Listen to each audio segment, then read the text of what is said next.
All right. All right. Just making sure we have everything we need here before we get started. Jan is running a little late, but we will be the norm here soon. So until he gets here, what's going on, everybody? Welcome back to another episode of the Deadhead Podcast. Hope you guys are doing good today. Waiting for Jan, like I said before. Um, got a good show. I think we're going to talk a lot about Spider-Man 2.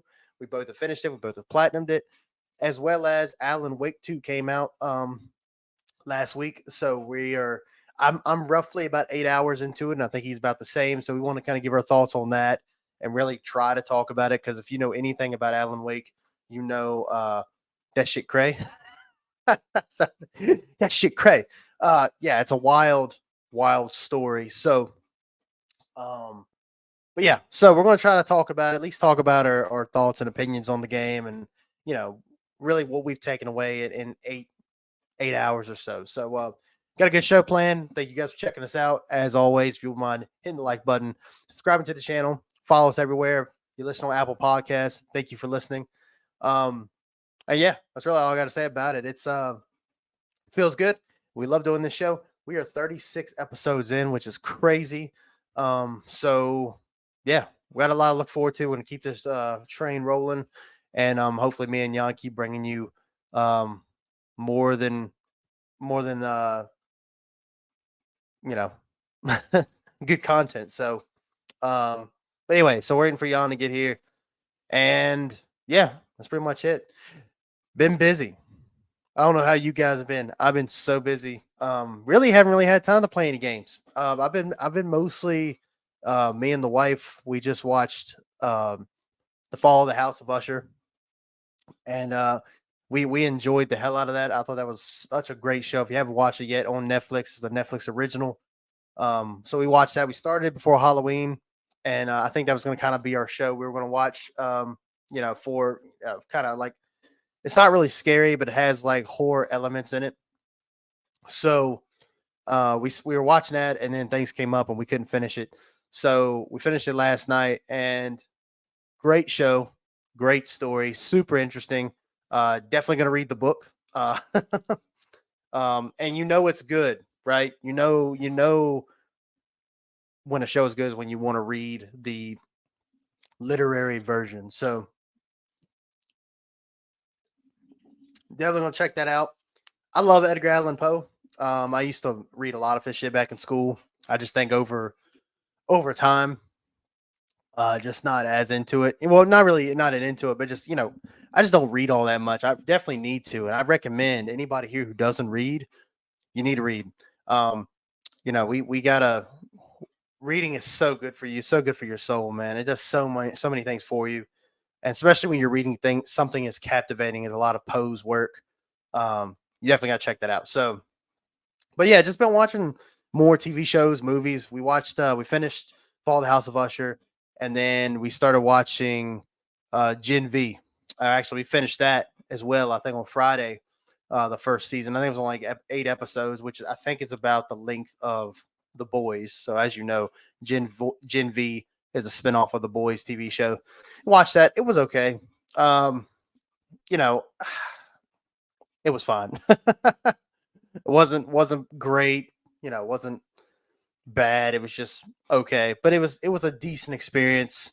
Um, but honestly, like when you're watching a show like that and it's set in a universe that you love so much, you're honestly just ready to see the uh the original. You're ready to see what got you into that universe. And The Boys is a great universe, and it's super interesting to see like a modern take on superheroes and a light that's different. Like with Marvel over the past years, things have gotten real like cookie cutter. It's not too many dark storylines, kind of unrealistic in a sense of how these characters talk to each other and everything like that.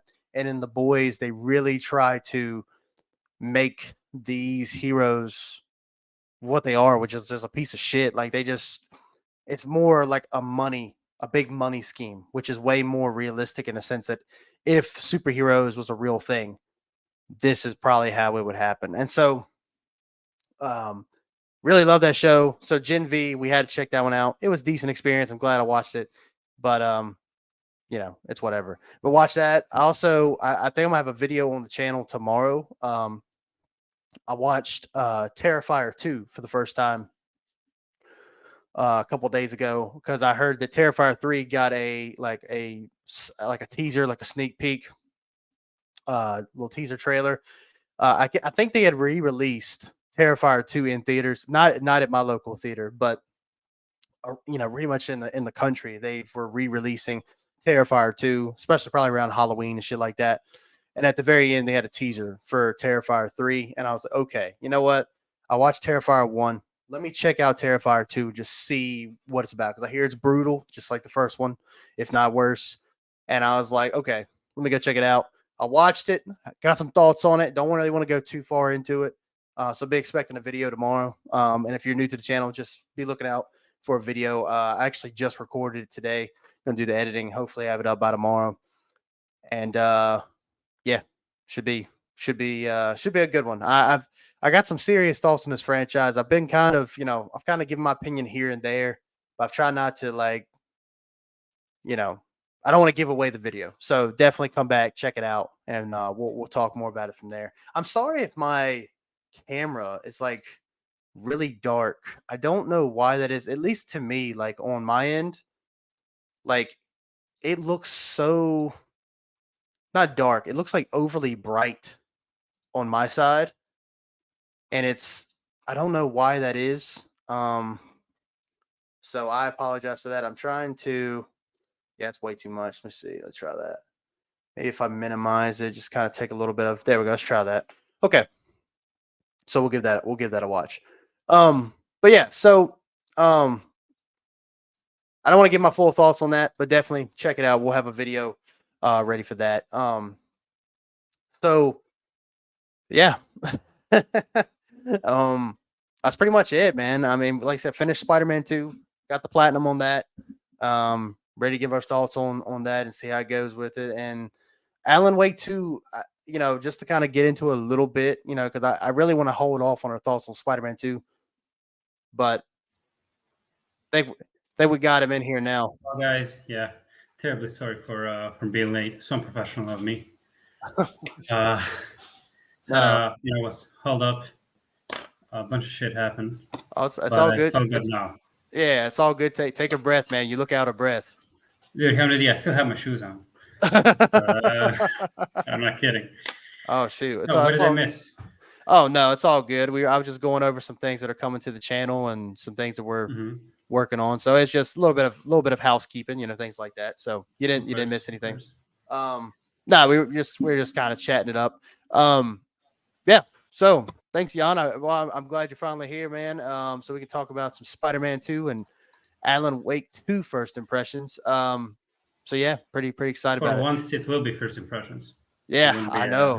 I know. Yeah. Like, just in case you guys don't know, if you didn't check out last episode, Jan was already done with Spider-Man 2 during our first impressions episode of the Deadhead podcast. So, and I was only like 5 hours in, but a lot of that had to do with I was just so busy. I didn't have time to play. So it's, Yeah, me having no life, so having like a bunch of time to play Spider-Man 2. Yeah. Jan's a fucking loser, so he had plenty of time to play it. So virgin confirmed. You say virgin confirmed? Yeah, isn't that what people say? Yeah.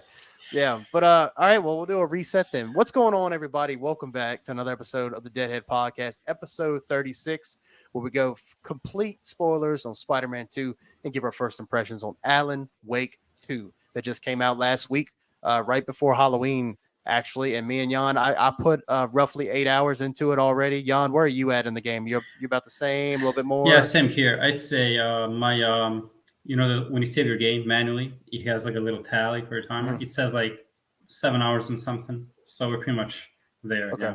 Yeah. I'm on my, so just to give you an idea of where I'm at.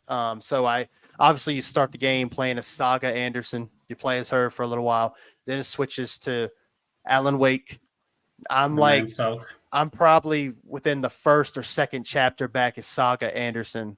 Um, Oh, okay. so I'm like, I just got to there's like a theme park. It's called Coffee Land, Coffee World or something like Coffee that. World, something like that. I just found the key to the office. I got all the stuff Oh, there. okay. I'm a bit farther than you then. So okay, so a bit. So when you say a bit, is that like several hours, I'm- or is that I mean that I completed that chapter.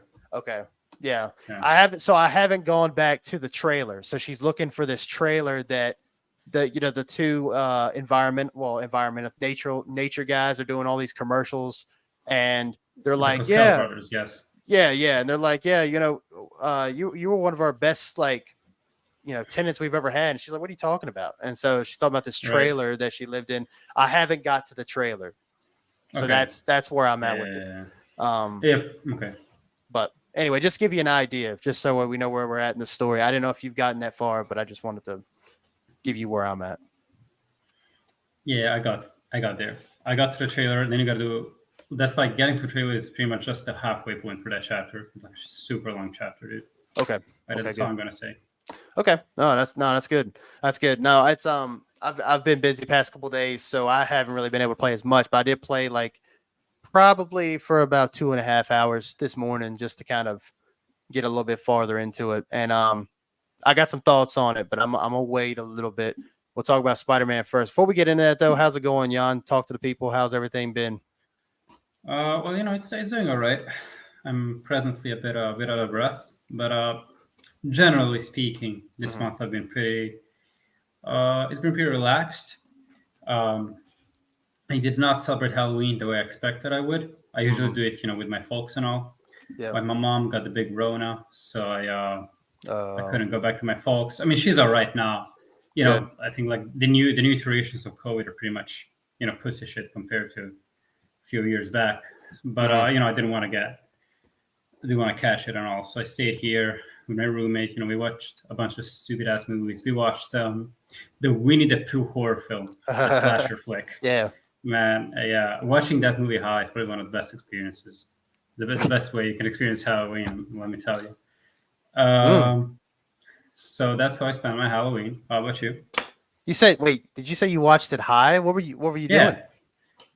Well, I just took some edibles, dude. Really?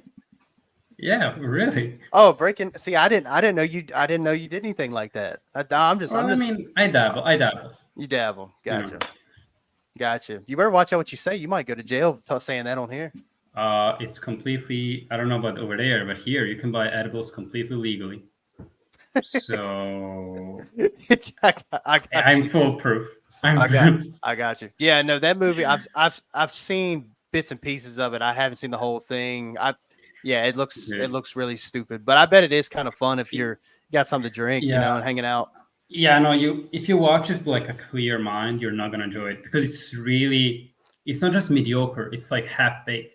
Mm-hmm. Like no, and I'm not saying this like to trash on it. It's like literally there are some scenes that interconnect one after another that have no connecting tissue, right? Right. Like people get into a completely new environment, right? From one scene to another, they're a completely new environment, and they don't comment on the new environment. There's this point when they go into this huge ass fortress, right? And they don't comment; they just enter. In one scene, they're in the middle of the forest. In the next scene, there is this fortress, right? This kind of bastion. No comment on it. No scene of them entering it. No scene of them asking, "Okay, what the hell is this?" Nothing, dude. Mm-hmm. And like the ending doesn't feel like an ending at all. It feels at best like the cold open of an episode of a TV show. That's how the ending feels, dude. And overall, it's trashy, right? The acting is trashy. The concept is ridiculous to say the least. And but as I said, it's a fun to watch with friends. Yeah, that's right. In an altered state.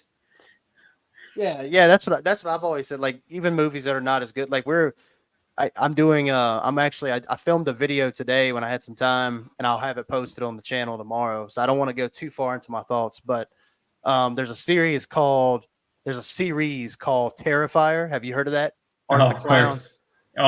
We were thinking of watching that one actually, but yeah. So I saw the first one like I guess like a year ago. And you know, I you know me, I'm a big blood and gore guy. Like Mhm. I like blood and gore, but this was some straight up just fucked You up told me shit. about that when we watched the first one last year. And it's like really fucked up. Like a lot of the things that Art the Clown does to these people, especially to this poor girl, man. Like, Is it the one where he cuts her from the from yeah, the vagina up or something? dude. But the thing is, and I got my hat's off, right? I'm not wearing a hat, but my visible hat is off to the actresses that were in that scene and the actress that the kill was happening to, because she sold that kill so well. It felt Mhm. realistic. I looked it up. Like as soon as I saw the scene, I looked her up just to make sure she's okay. Like is she alive? Is she thriving? And I think Did they kill her just for that shot? dude, it was so real and her acting was so good. I had to just make sure she was still up, and yeah, she was like Instagram. It said she posted Okay, something like good. 2 days ago, and I was like, okay, good. So Oh, good. she's still kicking. So I watched Terrifier 2 like 2 days ago, and Mhm. that one's probably Is it? just about as fucked up as the first one, Oh yeah, they didn't drop the but ball. but I can't go too far into it. Just I'm doing a video on it tomorrow. I'll talk about it more there. But I'll tell you I like it better than the first one. The first one was just like no story, just carnage candy. At least this one's got a story, even if it's not that good. It might be like B movie story, but Mhm. um Like it's enough to keep you invested, right? and I got a feeling. I was, I got a feeling for you because Uh-huh. I know you're a huge simper. You like simping over these Oh hell yeah, females. The that's lead, me. oh hell yeah. The girl in that movie. I got the main character. I got a All right, feeling you're going to be it's gonna simping make me feel a hard. certain way downstairs, huh? Yeah, Okay. yeah. Let's just say your britches will be getting tight. I guess you could say. Well, now I I'm have just- even one more reason to watch it, yeah, and no, I I mean, definitely will. yeah, no, she's a badass character, but she's like the whole time she's wearing like this. She's supposed to kind of look like have a Wonder Woman look to her. Like she's got like gauntlets. She's Okay. got like the skirt that kind of has like the metallic look to it, but it's like really Okay. short. She's wearing like a crop top. She's got just yeah. I mean, she's just like it Sexed almost up to the max. yeah. And Okay. there's a reason for it, but anyway, that's neither here nor there. There always is, right? Yeah.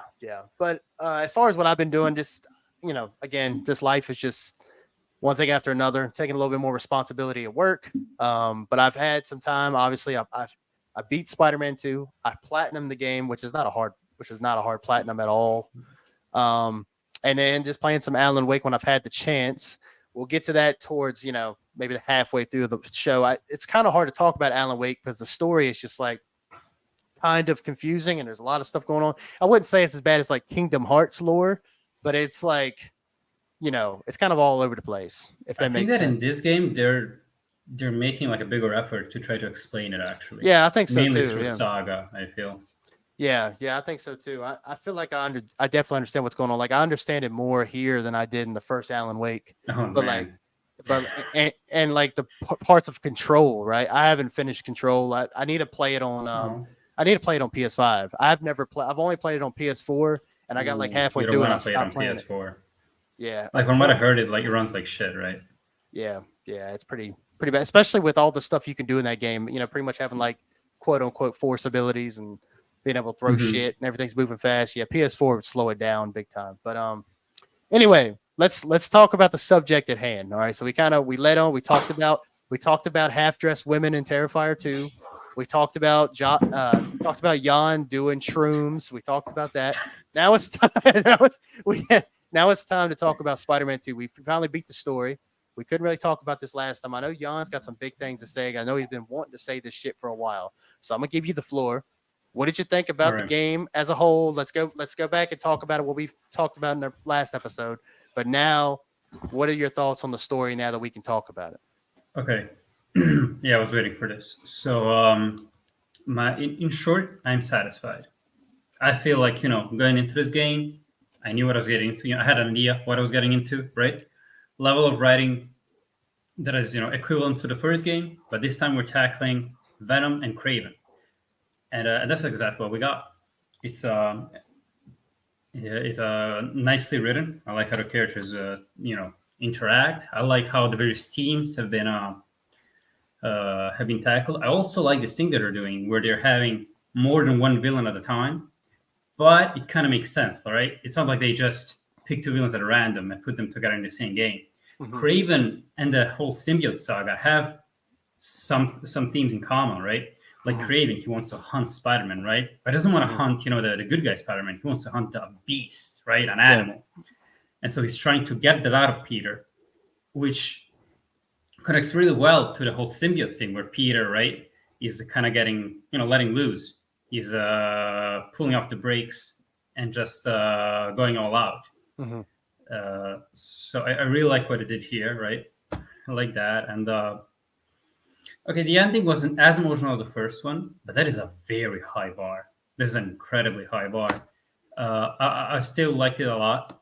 And what else there is to say? Gameplay-wise, it's the same but better. Some people call this Spider-Man 1.5, but I mean, what are you gonna do? The first one is so perfect. There's not much to add, right? Change it to why fix what's not broken. And I think what little they did add makes a lot. Like, it goes a long way. The wings, the faster web swinging, it honestly feels fantastic. I'm kind of afraid. I haven't tried it, but I feel like if I went back to the first one, it would feel a bit sluggish now that I'm so used to the second. Yeah. I also I might have said this in the latest episode, but I don't remember. I like what they did with the gadgets, because I don't know about you, but I almost never use the gadgets in the first game. I nearly, sometimes maybe, but most of the times, I just decided to forget about them subconsciously. Here, they did a smart choice of telling them as these little cooldown abilities. Yeah. And it works really well. Even though I'm not a biggest fan of cooldown abilities, I think in this game they did it very well, where you're not just waiting for them to cool down. You can actually actively speed up the cooldown process, by being good at the game. So I can't think of anything bad to say. I mean, back when I played it, I did run into a few glitches, a few bugs. Some even soft locked me. I got soft locked like 2 or 3 times. Got stuck in terrain, or an enemy got stuck in terrain. But overall, it's such a polished experience that I don't. Yeah. And it's such a games are so huge nowadays that I don't think really you can't be mad about those kind of things. Yeah. And they probably got patched, like a soft patch. They even patched like the most minuscule details. Like you let me know that they patched the Amazing Spider-Man 2 costume by making some of the colors less bright, having like a better tone to it all. Yeah. And it really does make a difference. And I couldn't believe that it did that. Because it did bug me, but it's like one of the things that you wouldn't think would get fixed. Yeah. It's the attention to detail is astonishing. Yeah. I love it. Yeah, and that suit is absolutely. I mean, now that they've especially updated it, that suit it almost it's ripped straight out the movie now. Like kind of how Andrew's suit has more of that it kind of has more of like a maroon look to it. Like it's like not red, it's more of like a really really dark red. Yeah, and it has that silky shiny look to it. You know what I'm talking about? Like of course, to Andrew's suit, it has that in the game. And man, like some of the pictures I've taken, it looks like it's ripped straight out the movie. And, oh man, you look great with those. Like I saw some of the captures you've shared, and damn, you're pretty good at that. I was Peter trying. Parker himself for the Daily Bugle. I was trying, man. That was one of my. I mean, that's one of my favorite parts of these games. I know it's going to sound it might sound kind of a little lame, but I think Insomnia does such a good job with their photo mode, where you can like really make that. You can make the camera turn any way you want it to, and you get some really awesome cinematic shots. And yeah, I'm honestly, I dabble too. I'm excited for the DLC just so I have a reason to take more pictures and things like that. So you think there's going to be DLC? Because like there's some talk that is going to be standalone, kind of like Miles Morales. Oh, kind of like that. Yeah, I'm fine with either one. But we'll get into that because there's some things I wanted to talk to you about, kind of get your opinion on it, because I think I know your opinion, but you might surprise me. So I know you wrapped up what we talked about in last week's show, and so overall you like the story. So now I'm gonna tell you mine. I honestly thought the story was the weakest part of the game. I Mhm. just thought Okay. it was so weak. I loved everything else about this game. Well, there's two things I didn't like about this game. One was the story. Just it was just okay. Not that I didn't like it. It was just more of just I feel like I've seen it before. Again, we had this conversation last show about the Venom storyline. We've seen it a few times where like we know how Peter is when the symbiote is on him. Like we've seen this all before. Even though Yuri Lowenthal is a fantastic actor, and I mean, that dude kills it when he has the symbiote on him, especially so much emotion. I feel like we've seen it before. I didn't really care for the story as much, and I thought Venom was whack. I thought Venom was Okay. lame. I just did. I didn't like. They just made him straight up like villain Venom, and I understand what they were doing there. I get he's supposed to be like the villain of the main villain of the game, but it almost seemed like he was a bit too villainous in my opinion. Like I kind of would have liked him to say a few more jokes. Like people are saying, "Oh man, every time he talks, I get chills." I didn't get chills when Venom started talking. Matter of fact, I thought Craven was giving me more of holy shit, this guy is serious. I was getting more vibes from Craven Mhm. than I was Venom. The most badass thing about Venom that I loved in this game was when he killed Craven. That was Oh, yeah. sick. I love that. I was like, okay, that's what I want.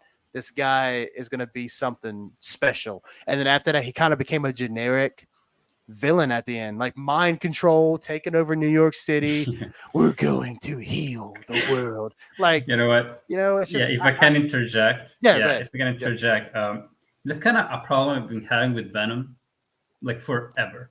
Mm-hmm. Maybe like in the original comic, I can see it. Like it has a little more bit more depth in it. Mm-hmm. But usually with Venom, the most interesting part about him is his origin story. Mm-hmm. Like how cool is that, right? That the symbiote's hate towards Peter, aka Spider-Man, and Eddie Brock's or whoever wears it, it's hate towards the same person, kind of makes Uh-huh. them bond. And I found it interesting that I don't know. Did you mind that? No, we can say it now. That freaking Norman Osborn is Venom. That Harry is Yeah, Venom. Is his name? Harry. Sorry, yeah, Harry Osborn is Venom. I called it from the first trailer. The Right. trailer, the story trailer that we had gotten. I Yeah. was like, okay, We so want to Harry's build the world. so Harry's Venom, huh? And I was like, oh, we don't know that. That might be a red herring. I'm like, Venom and Harry say the same shit in the trailer. There's Yeah, no yeah. way you They made like it a little bit too obvious. there's a red herring and then it's just blatant like obvious and I'm like this is not going to surprise me when this reveal comes. Like it's cool, like it's different, but I saw it coming before the You game know was released. what? I don't think it's that different because, like, okay, think about it, right? Mm. Think about the original like storyline, right? 616. Eddie Mhm. Brock and Peter, they don't know each other. All Eddie Mhm. Brock knows is this Peter is this schmuck who made him lose his job. And that's kind of a problem with Venom later on. If that doesn't make him that much interesting, that there's a lot of emotional stakes in it, right? So in a lot of following iterations, they made Peter and Eddie kind of people that know each other, and then later on even friends. I don't Mhm. know if you watched the Spectacular Spider-Man cartoon, but in that Mhm. one, Eddie and Peter are like close friends, like since Oh, forever. okay. And I think what they did here is pretty much they use the same dynamic, right? It's not Eddie, but it's Harry. Mhm. But they're friends since forever, and this thing is tearing them apart. And it's Mhm. like an attempt to make Venom more interesting, right? Because as you said, he's just a generic villain, like a brute. And this is an attempt to make it more interesting. And I agree with you, it didn't really land. Like Mhm. Venom was just this. Like they tried to make this thing where he is a bit more conflicted, right? He's not evil. He's doing this because he actually thinks this is good. Kind of calling back to the original comic, how he has like a sort of a religious complex. But yeah, I didn't care much about him either. I think I liked more, but I did like a lot of the Peter sections, like the Peter parts of the story. Yeah. Like, dude, when MJ turns into Scream, that part is short as hell. We did talk about that, but it is a punch in the gut. Like the dialogue they have, Mhm. and as you said, the voice acting in that one is great. You can hear, you can feel Yuri Lowenthal being real, like desperate, like, yeah, I'm sorry I neglected you, right? Yeah. I didn't Yeah. mean that. And speaking of that, I'm sorry I'm talking a lot, but I don't know if you noticed, and I don't know if I said this last time, But did you notice that when you have the black suit on, like during certain activities, you have like different quotes, Yeah. and also you get a different quote when visiting Aunt May's grave, depending Yeah. on which part of the story you're on. I just learned this like a few days ago. Yeah, I did too. Like, well, actually, Mhm. not a few days ago. Actually, like I would say, like 10 minutes before I hit start stream Oh, on yeah. this episode of the podcast, I was on TikTok just scrolling, and that was one of them that said like his dialogue is different. It's not like too much different, but it's But it's the little yeah. things. Like I like how when he's in the black suit, he goes to the main and says, sing one people at a time, won't cut it anymore, or something like that. Yeah. It's really ominous. Like I just love, you know what? I'm just gonna say it. Since I'm the the official simper of this duo, I simp for Black Suit Spider-Man in this game. Well, he's just, man, I love him. Like I don't know, I'm kind of into Bad Boys, I guess, because when he goes, "Oh, Craven wants a hunt. I'll give him one he'll never forget." I'm like, oh man, did you just get hot in here or what? God, dude. I'm just gonna forget you said that. Yeah, no, I do. No, I agree with you, man. I think really that added more depth to Peter as a whole. Yeah, I mean, like with him, it's because like what's interesting and what I love about the symbiote story is like everything that these characters say to one another, they actually mean what they say. So whoever's affected by the symbiote, they mean what they say. They just probably wouldn't have said it in that way, or maybe not even say it at all. It's just underlying things. It's like when Miles and Peter are fighting, and I think Peter says something to Miles like, "You think you're better than me? You're not," or something like that. And Miles is like, "I never said I was better." Yeah, it's like I'm the hero. It's like I'm not saying I'm better than you. So like in Peter's head, he's over here like, oh, man, do people like Miles Spider-Man better than me? Yeah, like I'm falling behind. Yeah. So I did like that. That was really good. I did like that part. Yeah, but that's what I'm saying. I think that because like the entire idea behind Spider-Man, right, is the fact that these responsibilities, these powers Peter got. Okay, they're a gift for sure, but they're kind of a curse too, because he cannot run away from them. And the symbiote is kind of an outlet for him. That's why I like the story so much. Yeah, and that goes for all the other characters. So yeah. No, that's literally like the best part of the story. But yeah, no, all of Peter's stuff I thought was really good. The thing is, what the hard part about it is like when you have pre-existing characters, right? When you have like Harry Osborn, like me and you, we know who Harry Osborn is. We've watched the movies, we've read comics, we've watched cartoons. The writers of this game, they probably think that we all know who Harry Osborn is. However, they have to explain who their version of Harry is. And so when you're doing those flashback sequences and things like that, they really try to show you their friendship. And they tried. They really tried. And I was feeling it a little bit when Harry's like, man, let's start the Emily May. Well, I already started the Emily May Foundation. Yeah. Well, come work for me. Like all that stuff was like really great. But I don't know. To me, man, this is my problem with like, if I have to say any gripes about Insomniac Spider-Man, I think they've done a fantastic job. But one thing I will say is I wish, because there's something else I was going to bring to your attention and kind of get your opinion on. Okay, let's go ahead and bring it up. That's fine. Insomniac said today that, now we know how the ending of the game is, right? Peter's going to take a little bit of a break from being Spider-Man, and Miles is going to be that Spider-Man for a little while. Insomniac already said today that Miles is like, he's going to be the flagship Spider-Man moving forward in the series, whatever they do, spinoffs, or they do Spider-Man 3, which is kind of crazy to me because Spider-Man 3, they're definitely going to have more ties to Peter, I feel like, with Doc Ock. We've seen the after credits scene with Doc Ock and Norman. I feel like they can make it work, I feel. I think so too. But like, really, I guess really one of the questions I was going to ask for you is like, so what I'll first say is this, like, even though he's taking a step down from Spider-Man and going to let Miles take the reins, I don't think it really hit me as hard as like a fan, because as much as I love these characters, like, and Spider-Man's been, well, Peter's been Spider-Man for like 8 years, let's say almost 10 years at this point, but we've only got to see him in one game. We've only got to see him in, well, now 2 games. So it doesn't really hit as hard that, okay, the original Spider-Man's going to take a break. The new guy is going to step up. And so what I was really going to ask you is that, like, I mean, how do you feel about that? Because I've told you a bunch of times and I still stick to it. I'm done with Spider-Man 2 now.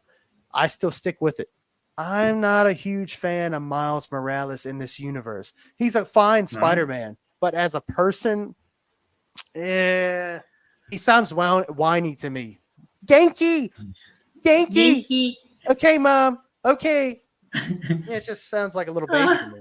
This is crazy. He's the black Tom Holland to me. That's what Like Tom. No. Tom Holland is white Miles. That's what it did. Yeah. That's what it did. Think about it. What they did with it. This is the last time we're trashing the MCU Spider-Man. But what they did there is they turned Peter into Miles. That's what they did in that game. Yeah. Yeah. No. I don't mind Miles as much as you do. Like I really hope that his balls kind of drop by the time the night scene comes out because it cannot. Like I don't know if you watched interviews or something, but like his voice actor, he's like a grown ass man. He has a deep ass voice. Mm-hmm. I can't even imagine how he manages to record his voice as Miles for so long without popping a nerve or something, because it's like crazy. But however, yeah, I don't mind him as much. I think he's okay. Like you cannot beat the OG, right? You cannot beat Peter, especially voiced by Yuri Lowenthal, right? Two legends. One of the comic book universe and another one, in the voice acting universe. It's put together. He's just unbeatable. Mm-hmm. But he's not supposed to be better than him, as we stated. He's the successor, right? He's right. How do you say it? He takes the what do you call it? The mantle. Yeah, the mantle, exactly. And I will agree with you that I did not feel particularly like emotional or anything. Like I didn't feel much in that ending where he gives him the okay. Well, I will say that it's mainly due because, as you said, we only have like one game with Peter, with just Peter, right? Uh-huh. But it's also I blame the scene too because it feels very rushed. Not rushed as in like writing wise, like the scene itself. It's like Peter forgot to tell Miles, "Hey, by the way, you're the new Spider-Man." Uh-huh. Like like the scene goes that Miles gets like a call or something. He gets called for like an emergency, and he goes, "Okay, Peter, we gotta go." And Peter goes, "I forgot to tell you, I'm not doing this anymore." It's like it's a bit ridiculous. I know, like, why couldn't he, like now that you say that is kind of stupid. Like that seems kind of maybe I'm thinking about this too hard here, but like I feel like it's kind of out of character for Peter Parker because there's a situation that definitely, I mean, look, I think MJ says it in the game, like 2 Spider-Men are better than one or something like that. Like, like at least go help your boy out with this one. And then after that, get some pizza and be like, "Hey, Miles, just want to let you know, man, I what I just thought? Take a step down. That'd be fine." You said a great thing. I completely agree with that. But you know what I just thought? Do you remember the opening mission of Miles Morales? It's exactly like that. It is like that. Yeah, they're up on top of the rooftop, and I think they're eating pizza actually. Yeah, they're eating pizza, and he makes him do the spider. Yeah. Right. Thing of what do you call it? The spider oath. Yeah. Yeah. So I think that maybe they didn't want to rehash that scene. I guess. So. But honestly, that would have been a great scene. Give a bit more, make it a bit more ritualistic, right? Make it seem like sort of rite of passage or something like, okay, dude, like, puts a hand on his shoulder, all mentor-like, and going, all right, you think you can do this, right? You think you know what would have been so funny? See, this is my dark sense of humor. If Peter told Miles, like, actually, man, I meant to tell you, I'm done as Spider-Man, so you're gonna have to take this one by yourself. And Miles is like, okay, yeah, no problem, man. And he leaves, and he just dies when he's trying to start this. He just gets like as Peter is watching him. Yeah, just gets obliterated. Yeah. Peter goes, "She." No, I know I can never quit this job. Yeah, but so yeah, I get what you're saying, and maybe they didn't want to, rehash it, but I think a good little conversation. I mean, look, you could make it still like how you did it, right? Like you could have a situation, help Miles out one more time, and then they have the conversation. They give each other a hug, and Peter's like, "This is your city for now. I'm gonna take a break." I think I would have liked it. It'd been a nice, genuine scene. It would have been really good, and like I like Miles as honestly in face value. I like him as a character because he's pretty much just a representation of Peter. Pretty much, like he's just like it's like his personality fits Peter's like almost like 100%. I see them as like almost one and the same, but I prefer Peter because I grew up with Peter Parker. It's not. I like Miles Morales. Like Across the Spider-Verse, that version of Miles is probably my favorite version of the character is in Across the Spider-Verse. I like that guy's voice acting.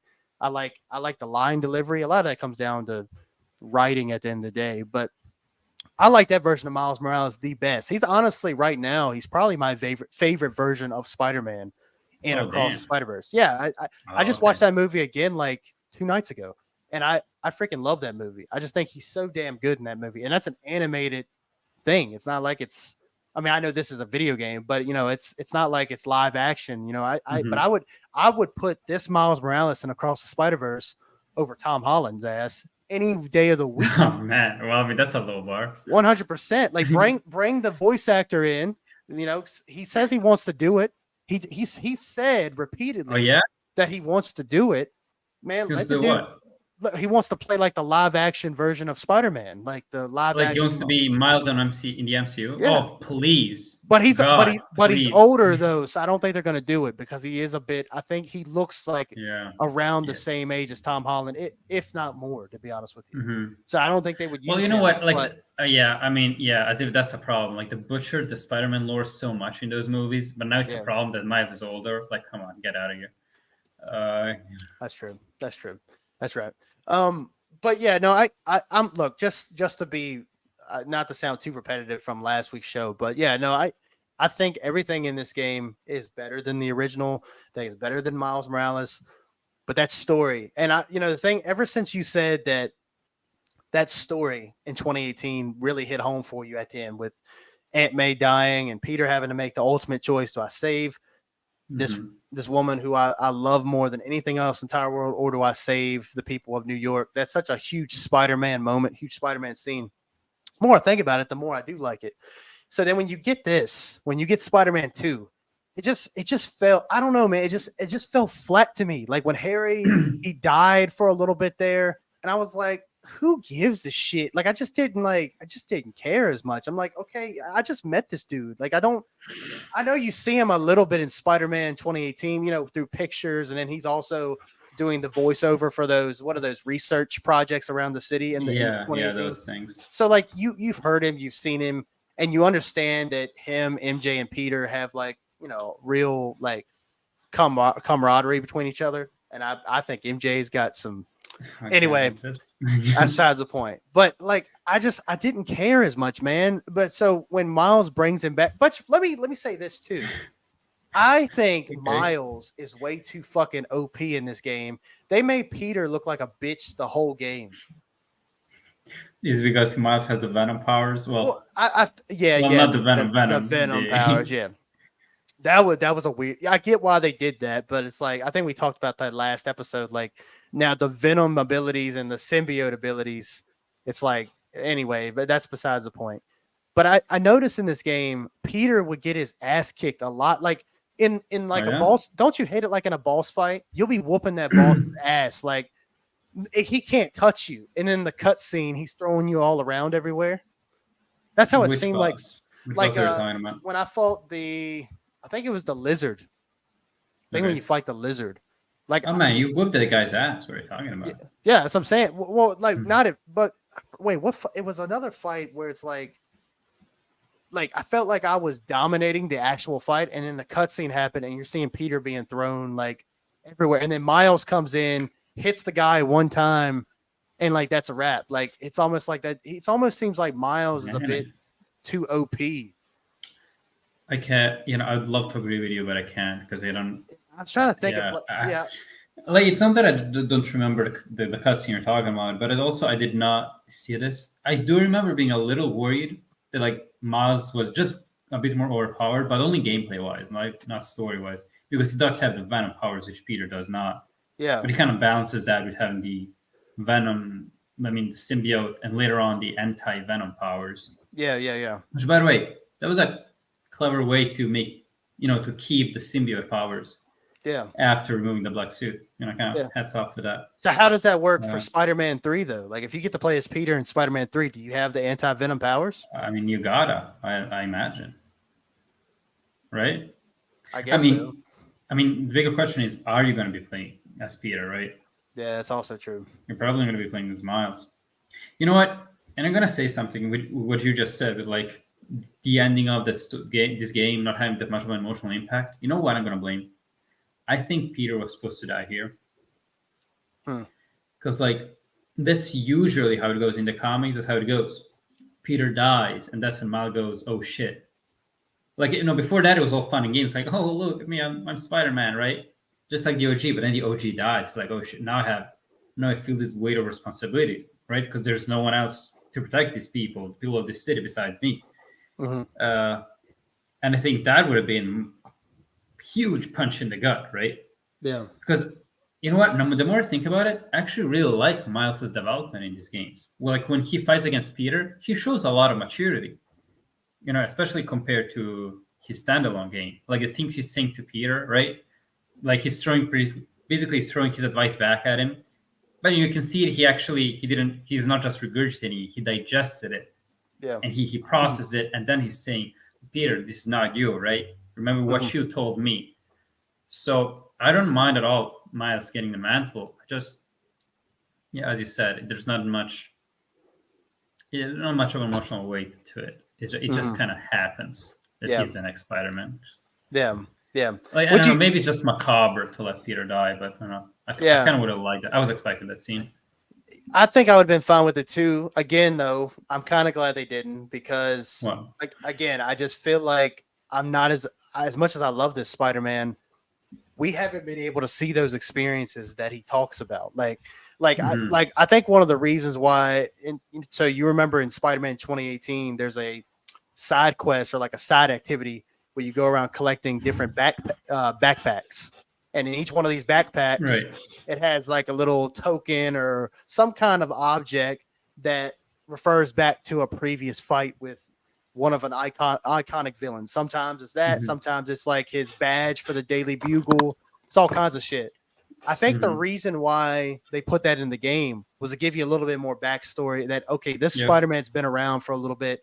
He's fought a lot of these guys that we've all heard of, which is kind of crazy that he hasn't fought the Green Goblin yet at this point, because the Green Goblin is like one of his main, it probably is his main antagonist.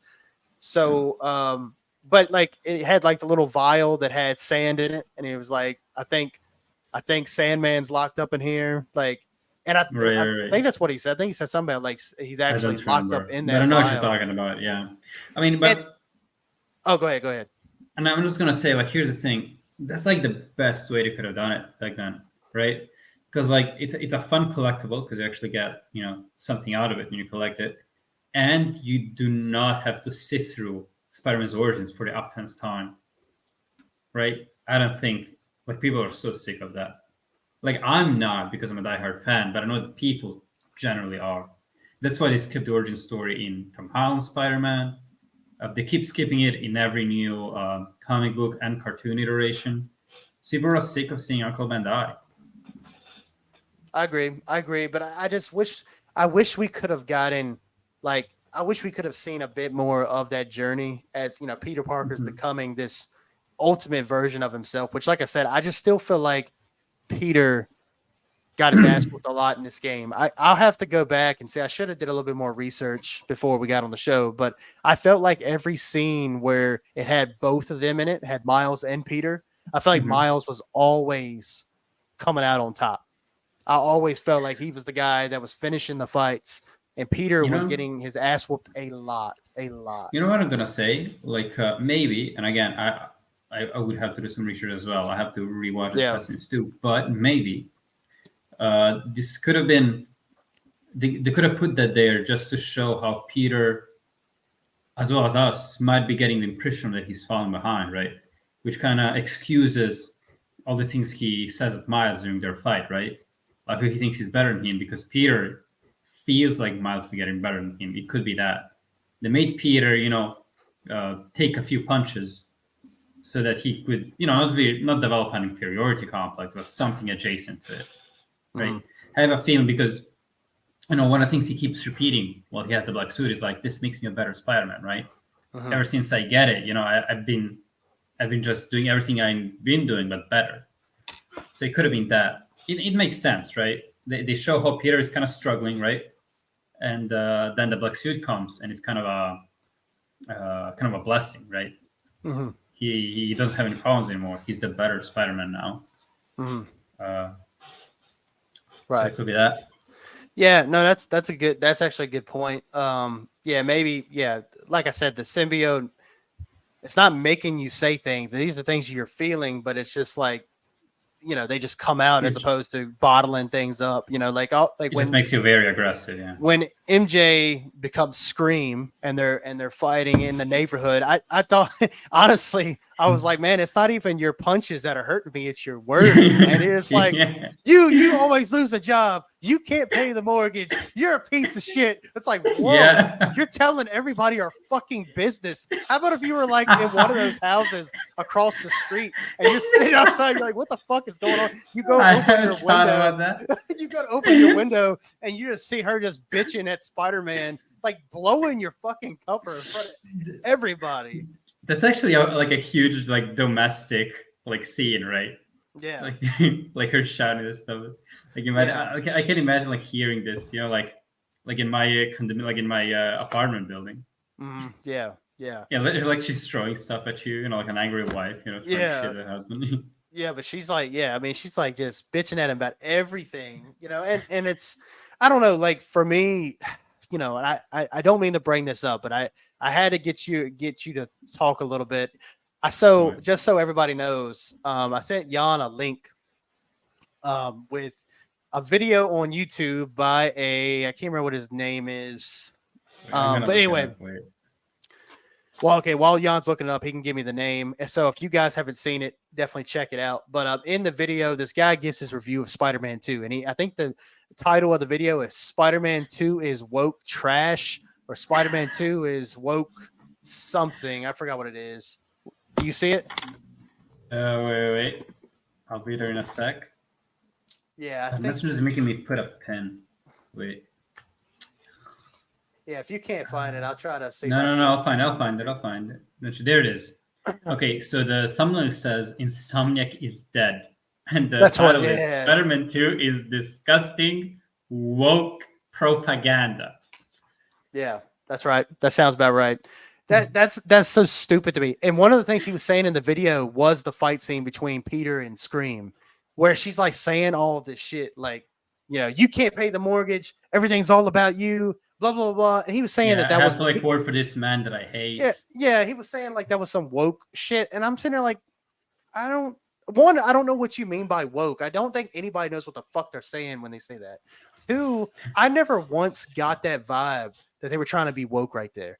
She's literally Spider-Man's girlfriend. As a matter of fact, Jan, you can back me up on this.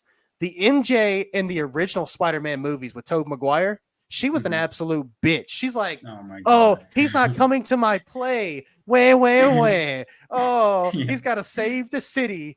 She's not like that. People clap for him and not for me. Right. Exactly.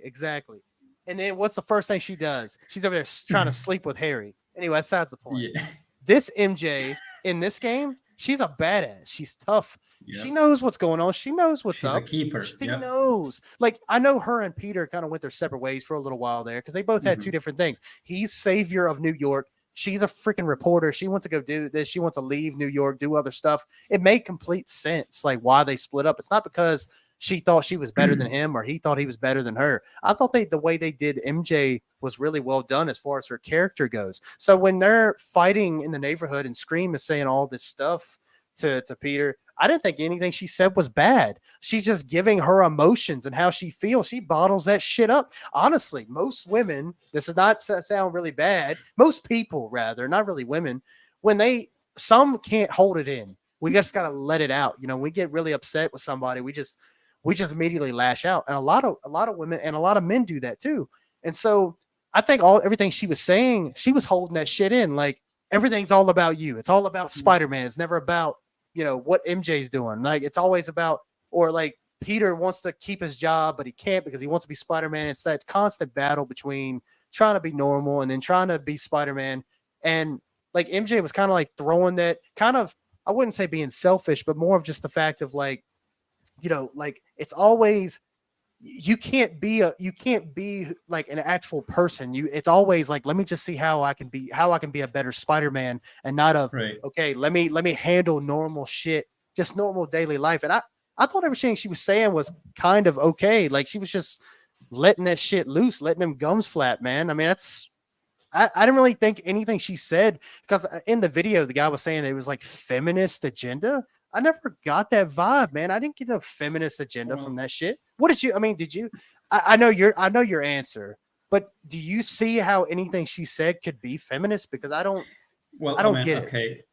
So, I mean, I feel like I have to add the fact that the way the thing he meant when he said feminist is probably not the actual meaning of feminist, right? Mm-hmm. Because I just feel the need to say this, that like feminism, to its bare bones, is just it's a movement for equality, right? For gender equality, right? That's right. So I think that like feminist agenda in itself is a pretty positive thing. I think what this guy means is more of a kind of extremism, right? That's probably more like it, yeah. Yeah, that's normally what he meant. And no, I mean, this is, the most feminist thing about it, or extremist thing about it, is that they're treating, they're handling this female character as an actual person. That's like, that's basically what happened, right? As you said, she's a person that, has to handle a bunch of shit, being Spider-Man's girlfriend. She's bottling a lot of it up because she feels the need to. And when the symbiote takes hold of her, she can't hold back anymore. She just lets it loose. And a lot of stuff she says, it actually makes a lot of sense. It's just very aggressive, right? And not said in a way that MJ would. That's right. But it got to us, and it got to Peter as well. Like, he's actually mortified. He's like, "Oh man, dude, you're so right. Like, I didn't, I took you for granted. I never read your article. I didn't notice how much you hated this job for Daily Bugle that you were doing." When he saw the article, right? Well, she pretty much shits on Spider-Man. His first thought, well, he was under the influence of the symbiote. It's not fully Peter's fault, but still. He, instead of saying, "Oh man, like this must have, she really must have sacrificed a bit of her dignity to write this," right? You're supposed to tell the truth. Yeah, but instead of doing that, instead of thinking that, he said, "Oh, look at this bitch. She's writing things against her," right? Yeah. So like, her reaction makes a lot of sense. Yeah. I would have been pissed as hell at Peter too. So I completely understand her. Yeah. So yeah, that's what I'm saying. I never got that. And plus, dude, like I said, it goes to show you that people don't know how the symbiote works. So I know most of the time the story is, okay, it's either Eddie Brock or the symbiote is latched on to Peter. If the symbiote latches on to anybody and it's a halfway decent match, this is just what happens. Like, it just makes your senses just 100% at that point. You're just completely turned up from what you normally are, and you just say things that you actually mean, but you don't want to, it's stuff that you normally wouldn't say. You might think it, like, it's just like if you think someone is not very attractive, we try to keep that shit to ourselves. If you're wearing the symbiote, you might be like, "Man, you're freaking ugly as hell, man." Like, you might just say shit like that, Right. And some people, hey, dude, you see how ugly the world is? That's a lot of people wear the symbiote suit, because a lot of people don't give a damn. They just say whatever they want. So no, I didn't think, like what you said, I think how you explained it was probably the best way of it. I don't think it's more of like just the feminist talk, because the feminist part is not really, honestly, the problem here. It's just being an extremist.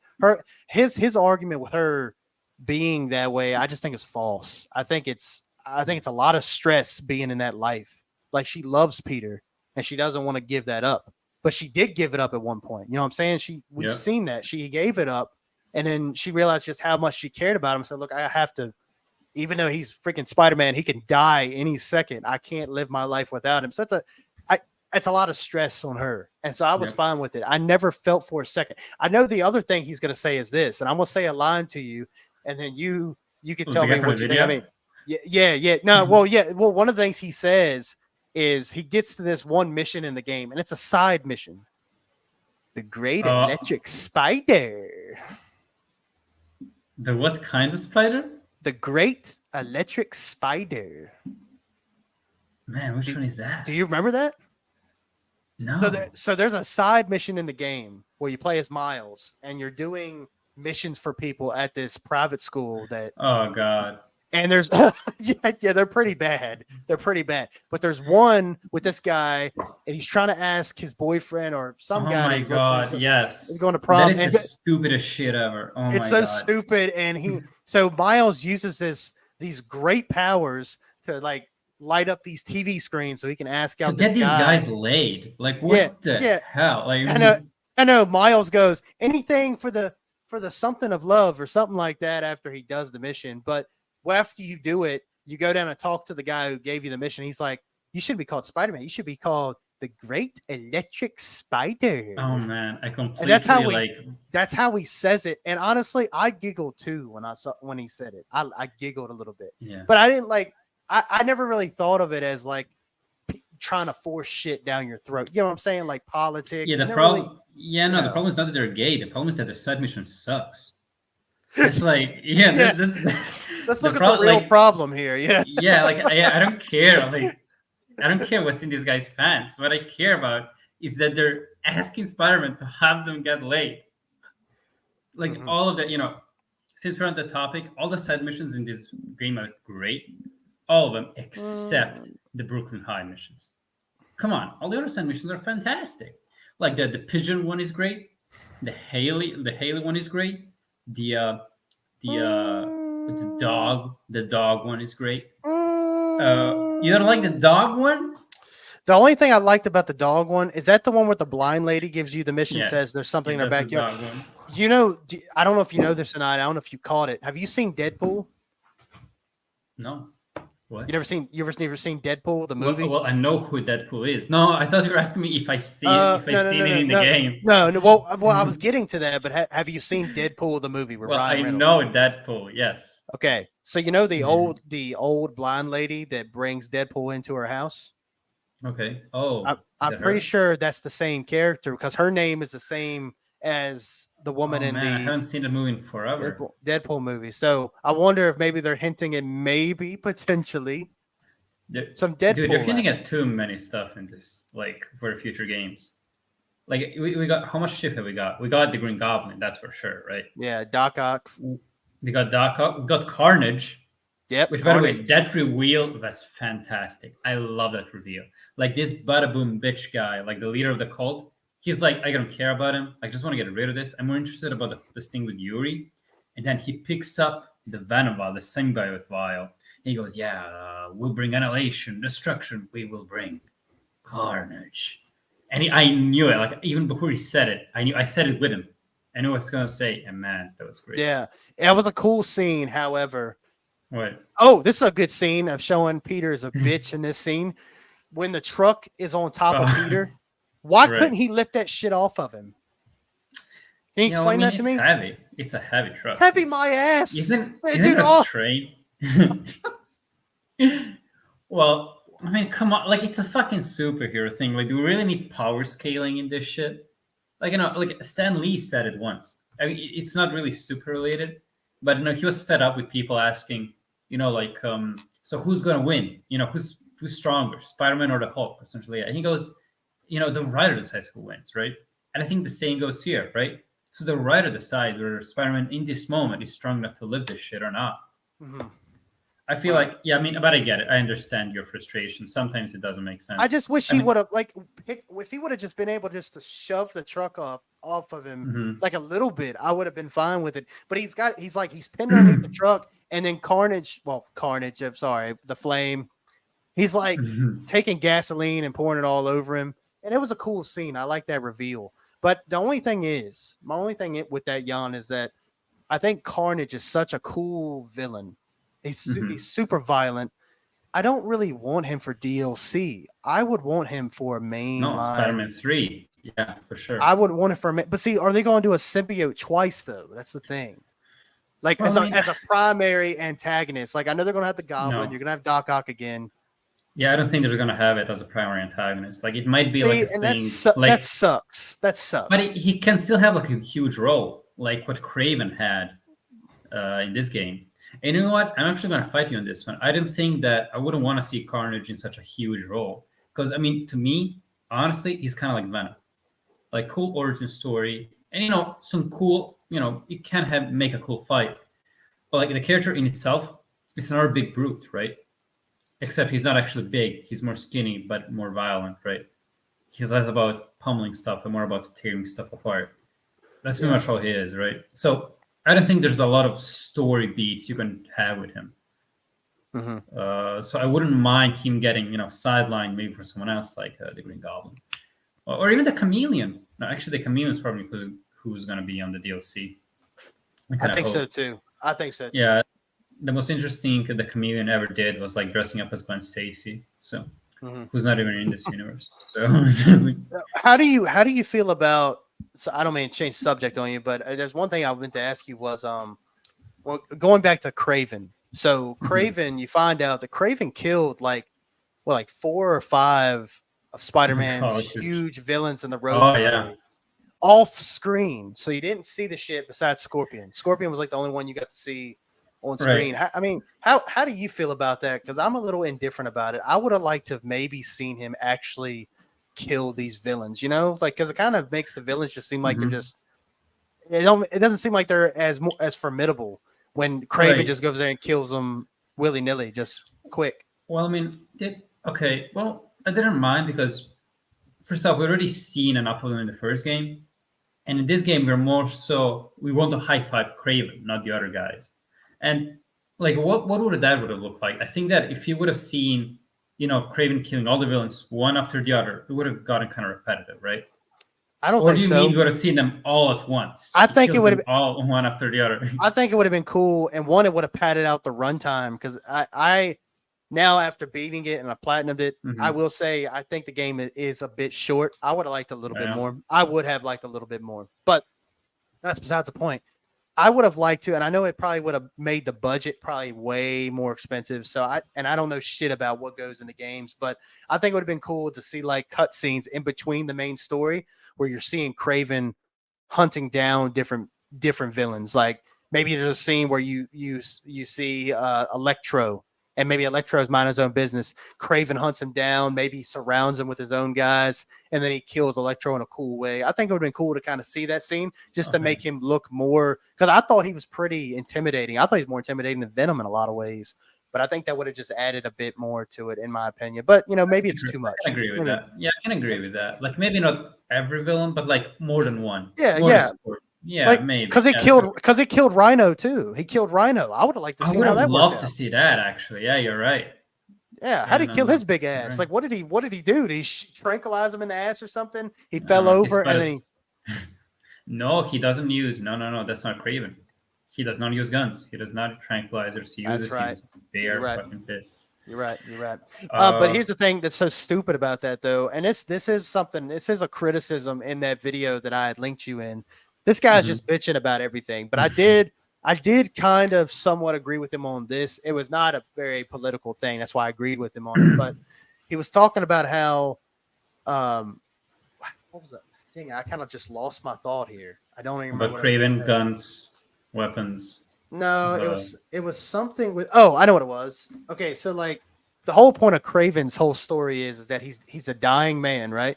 He's got cancer, some kind of tumor, something like that.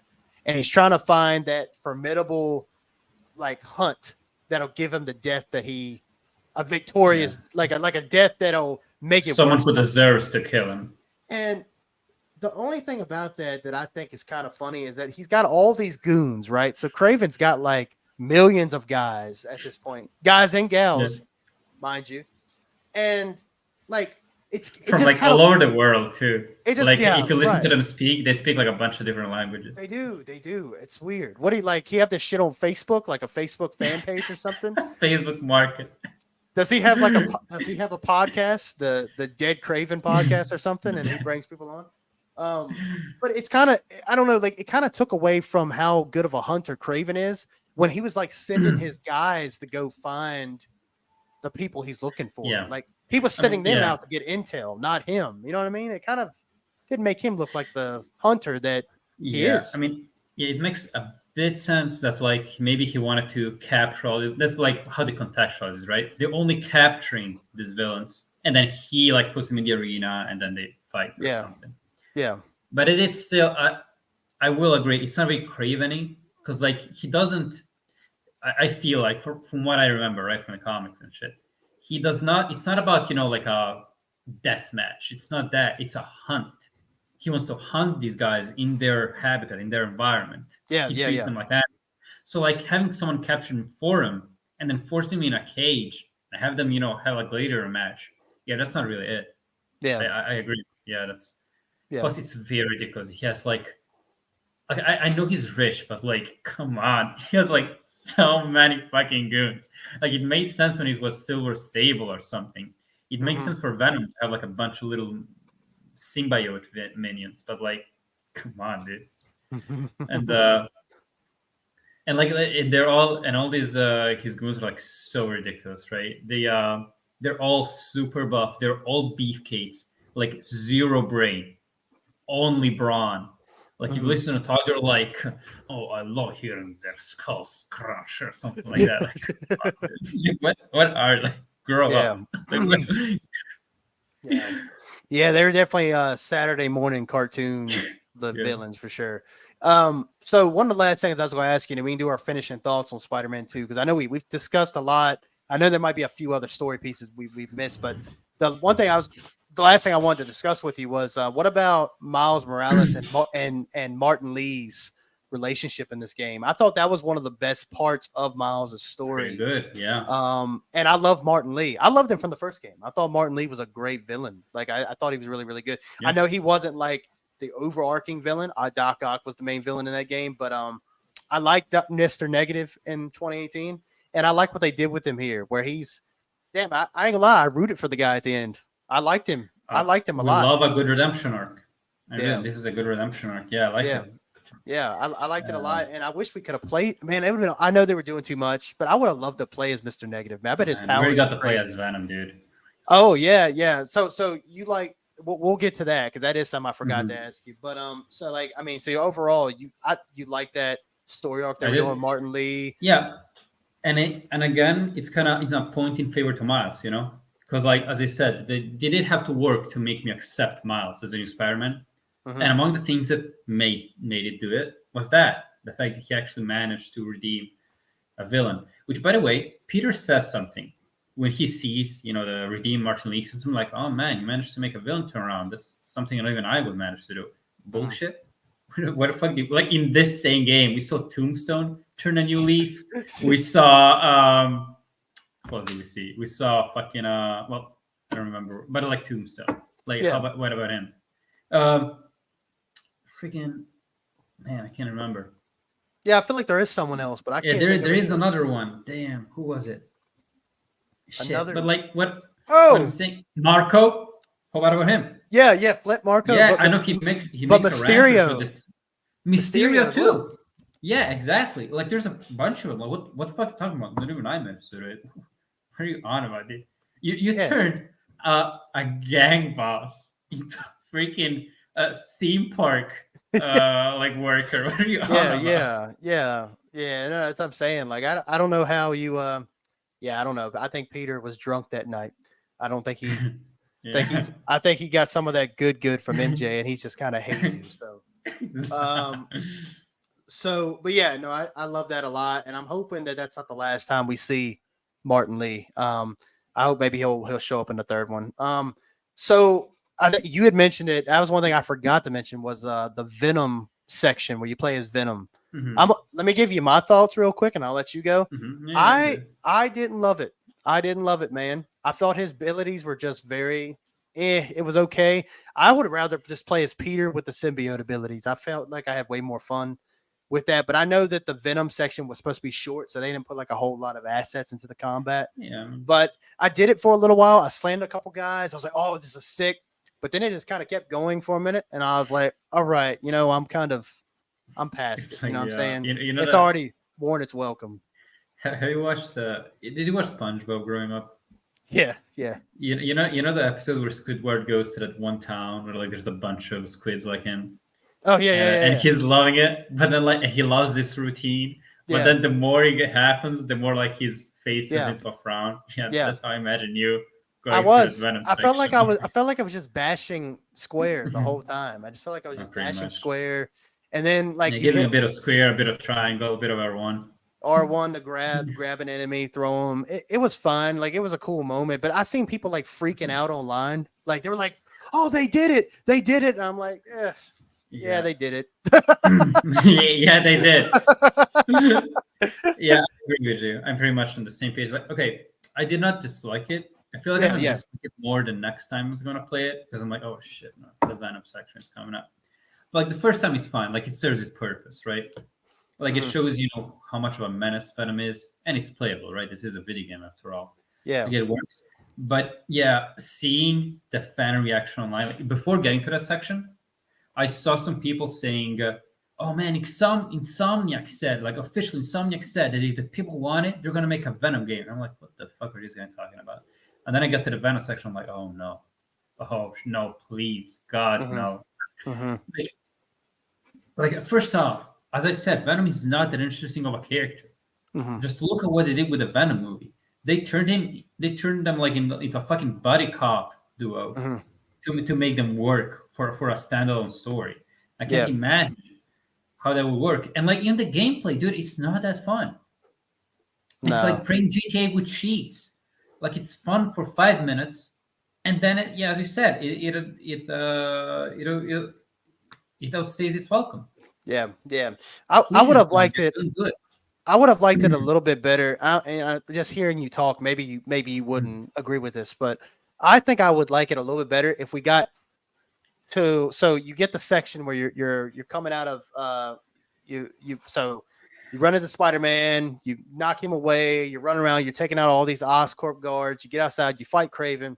I think it would have been kind of cool if you got to play with Venom a little bit longer out in the city, like traversing the rooftops with Venom, crawling up some buildings, flipping over cars. I think that would have been sick. Like if you could do more stuff like that, but you couldn't do that. So it was like, I felt it was kind of like just spamming Square.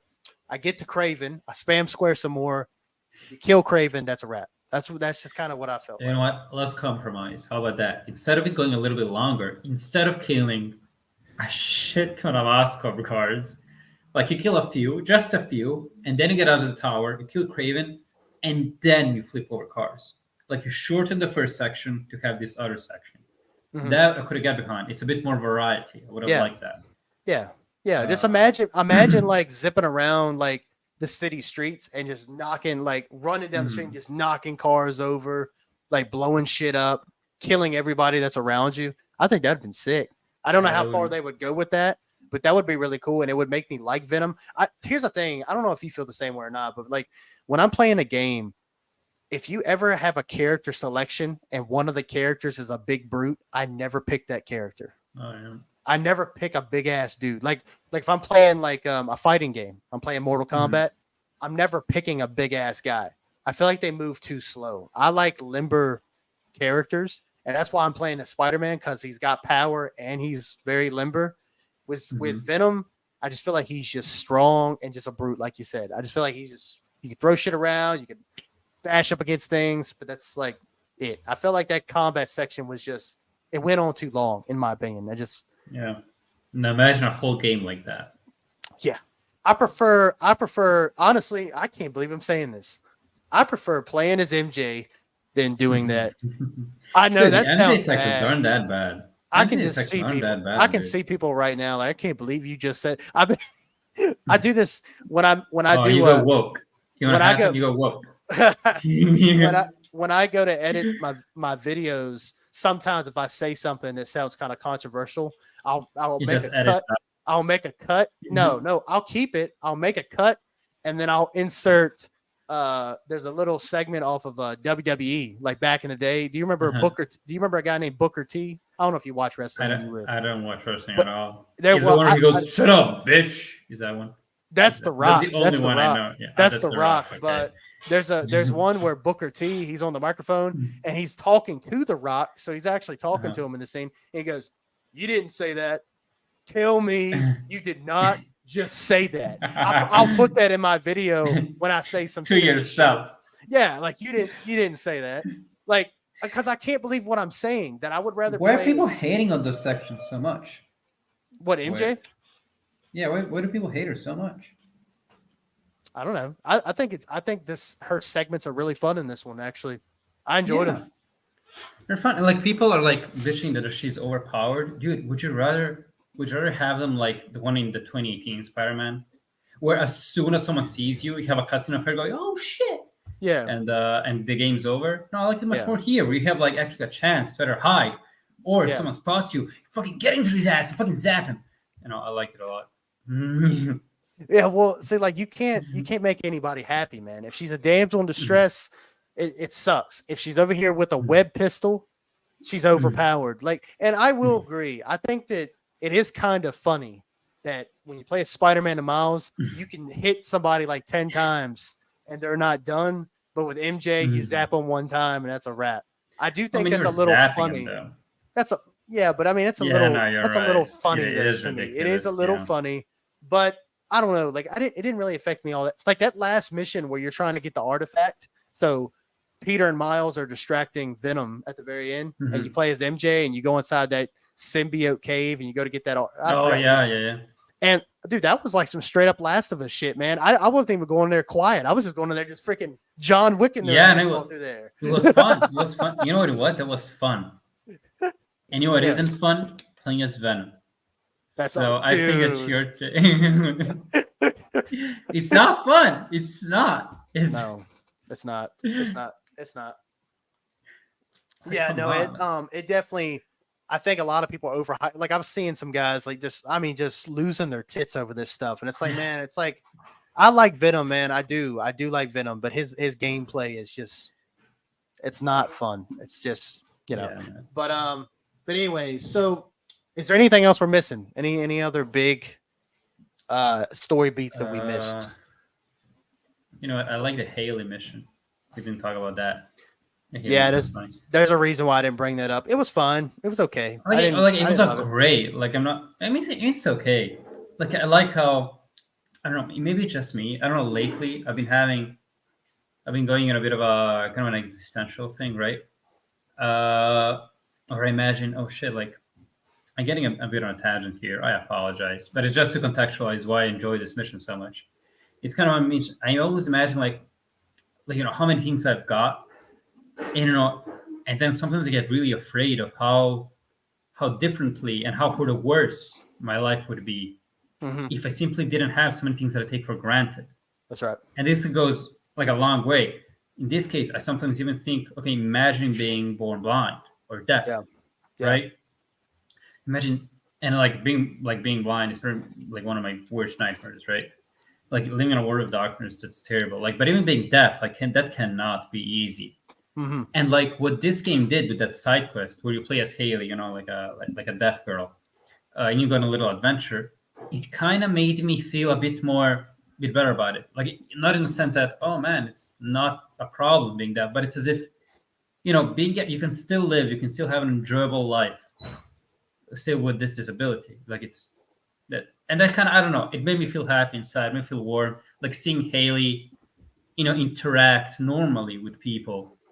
Despite everything, it made a bit warm inside. And I feel like these side missions, that's kind of what they do, right? You're helping out the blind lady with the dog. You're giving Howard's pigeons a new home. I mean, that's like the best I can ask out of a side mission, right?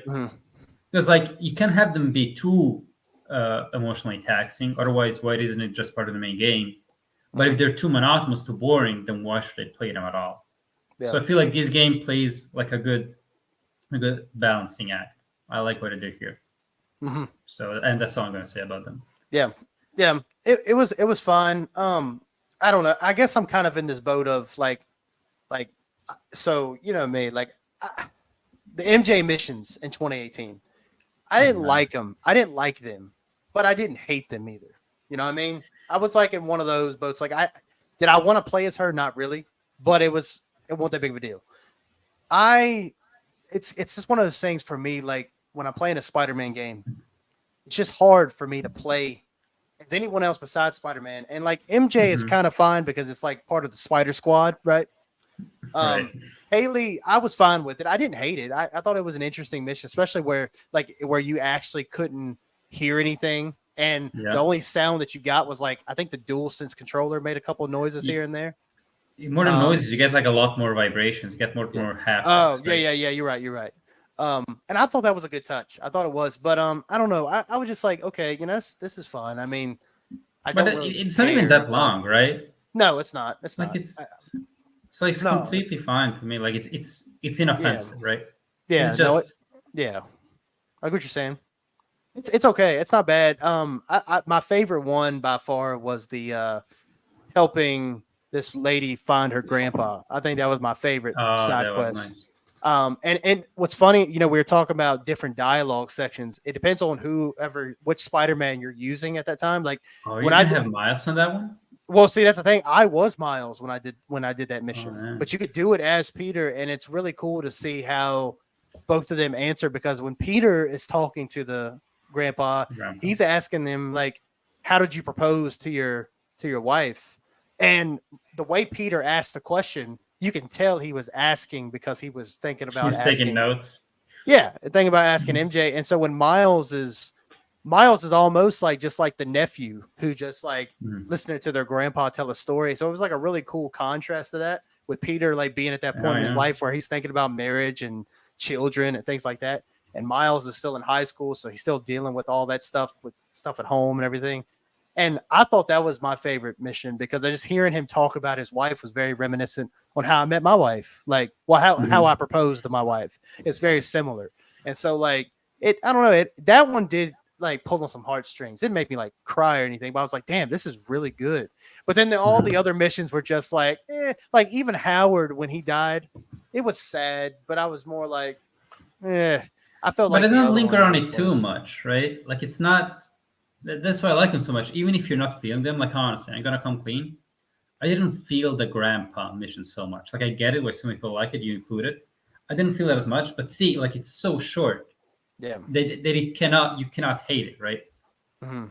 Yeah. So Yeah. So what else?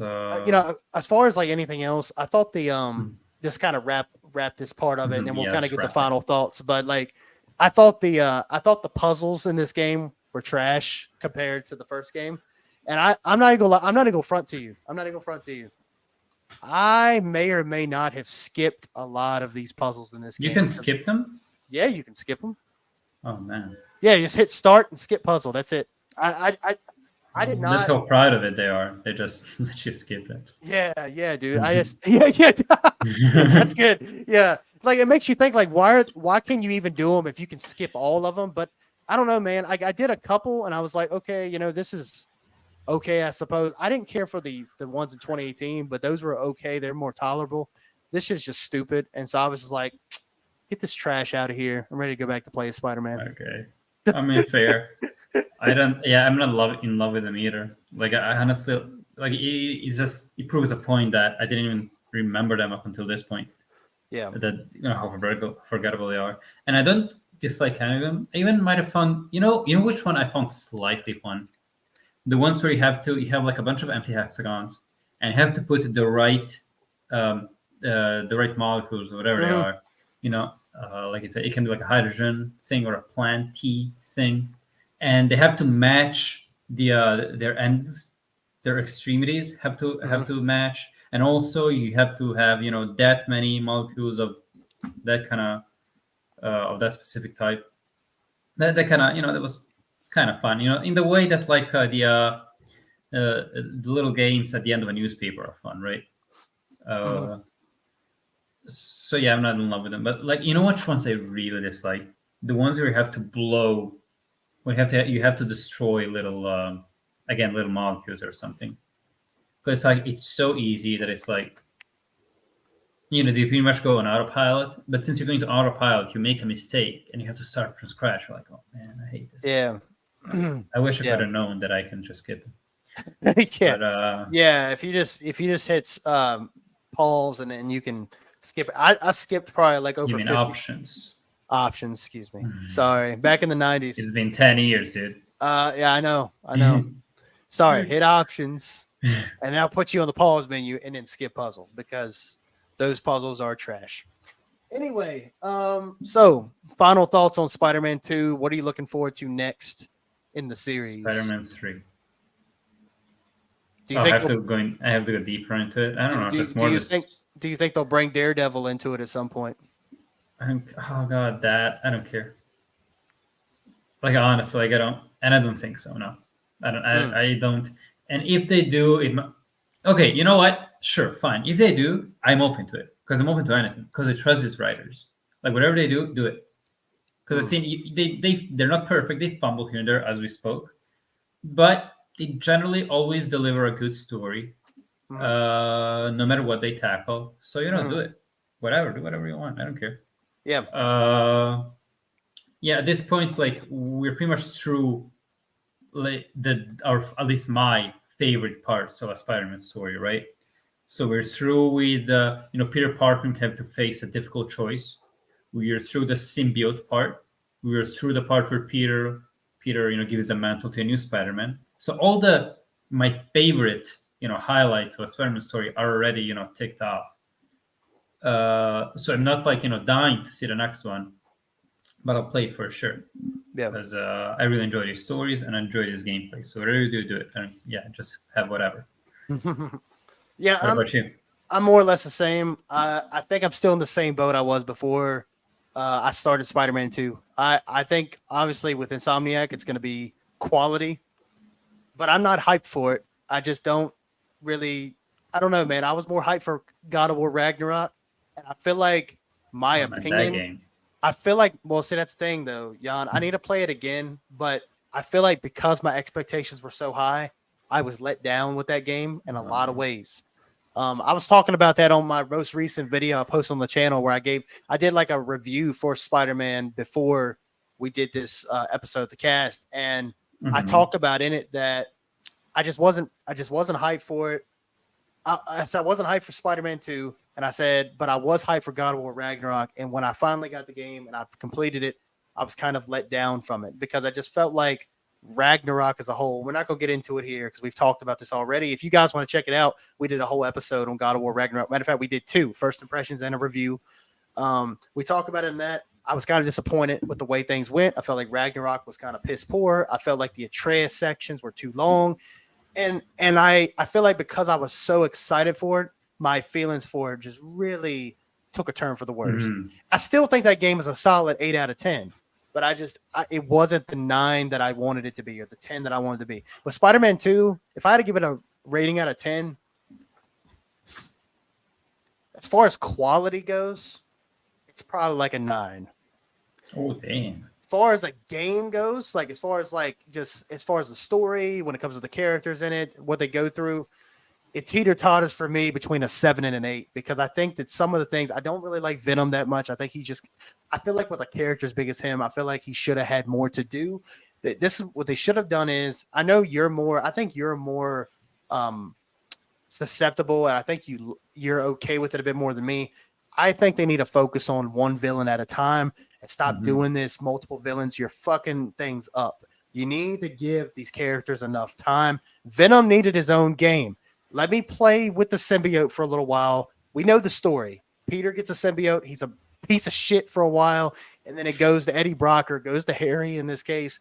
And then for half the game, I should be interacting with Venom throughout the game. Let me get to know Venom a little bit more as a character. Let me see him, like, how does he talk to other people and other aliens, other symbiotes around him? I would really like that, dude. I think that would have been really nice to see Venom. And that way, when you have that big fight with him, it has a bit more stakes because you're like, holy shit, I kind of like Venom. I don't even want to fight him right now because I really like him.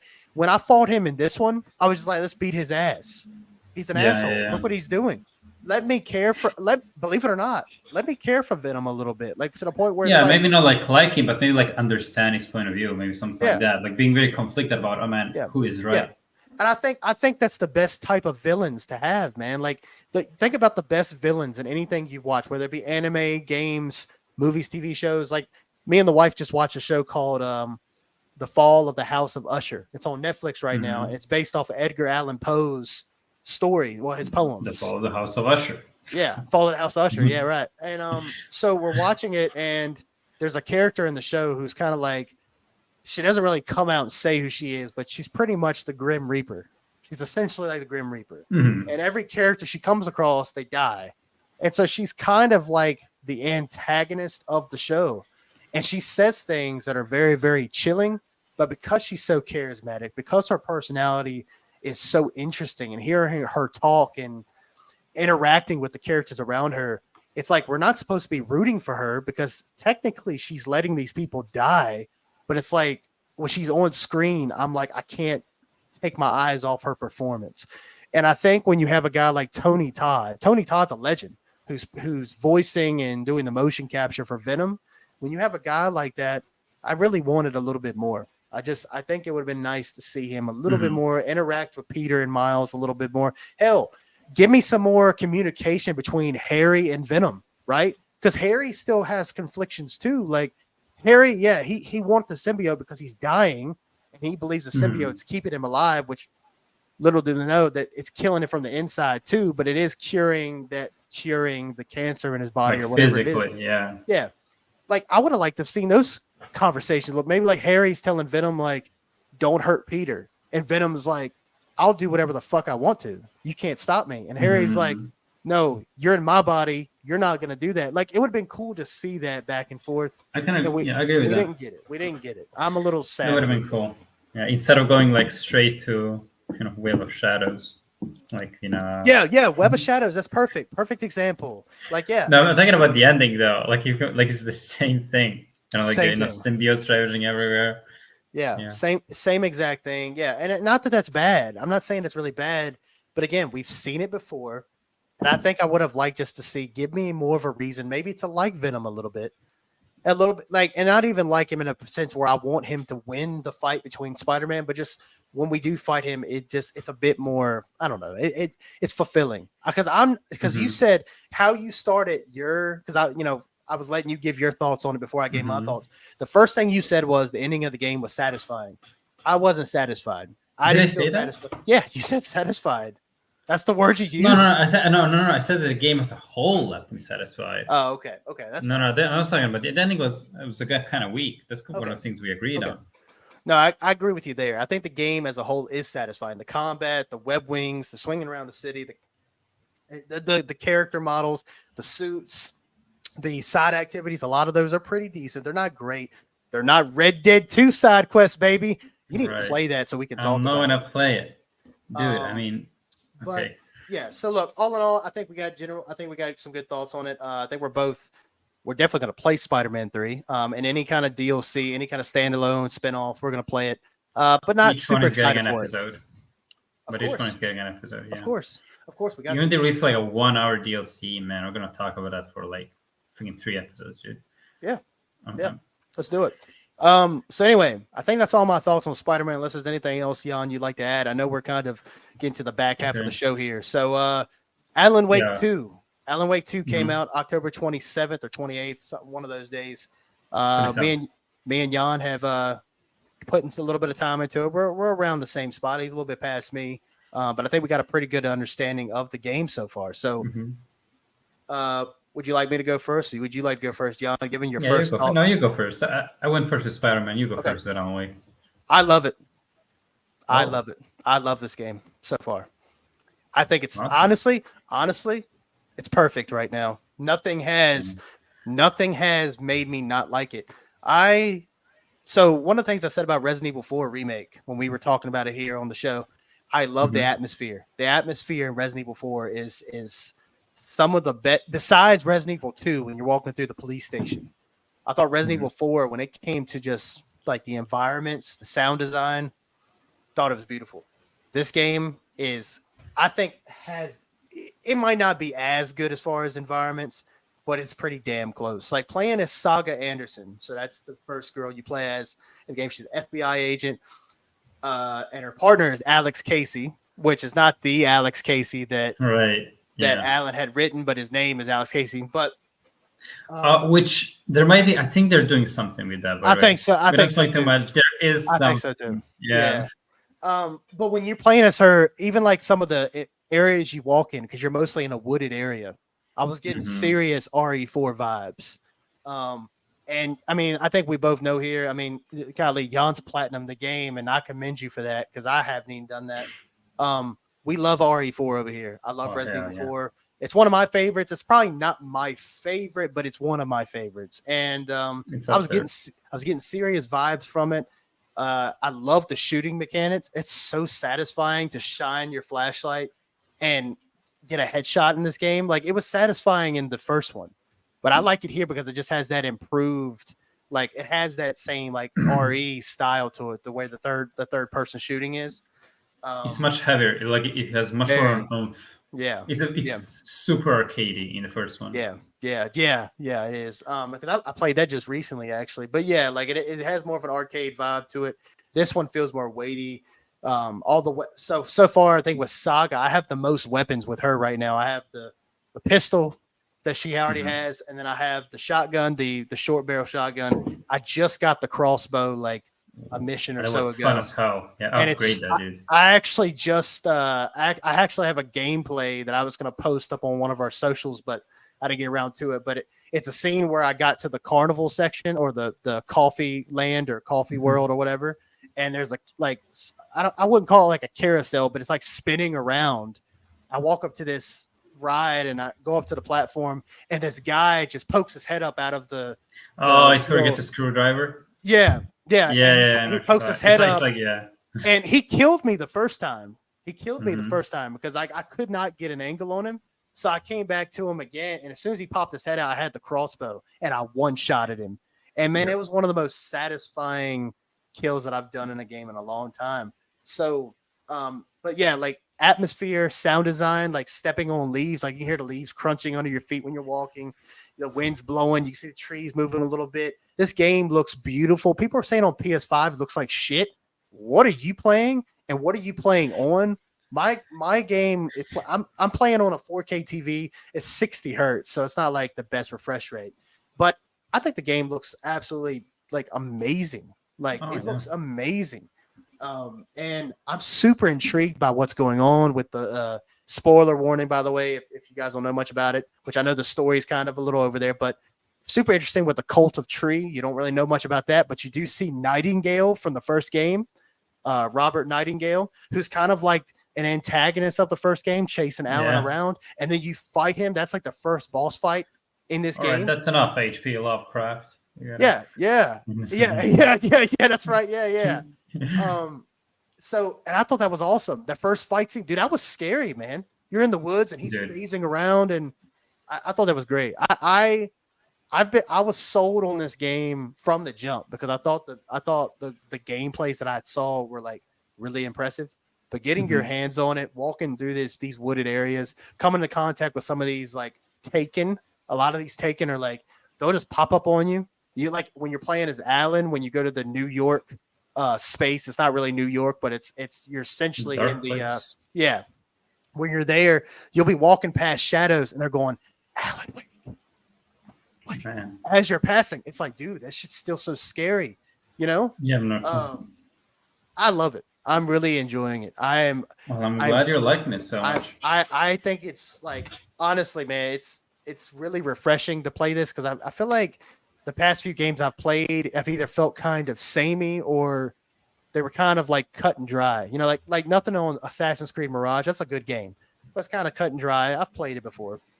Spider-Man 2, great game. We just talked about it, but I played it before. Had a couple new elements, but I played it before. So it just felt really good to get into this game. Final Fantasy 16. I'm probably more positive on that game than probably Jan is, to be honest with you. Well, I mean, that's And possible, yeah. And it felt good to, I guess, switch it up and go back to I know you've been playing a lot of Resident Evil, so maybe it didn't feel like that much of a switch up for you. But for me, I mean, considering that I've been playing the 5 and 6 era of Resident Evil, this still felt very refreshing. okay. Well, I was going to say, because I know you've been playing more third-person shooters, so maybe it didn't feel as refreshing. But for me, because I hadn't played survival horror in a while, it felt really good to get back into it. I like the character, Saga Anderson. You don't know much about her, but I'm vibing with her. I like her. I don't know what it is, Mhm. but something about she's mysterious. You don't know much about her. You know she's got a daughter, but you don't know the stipulations with that.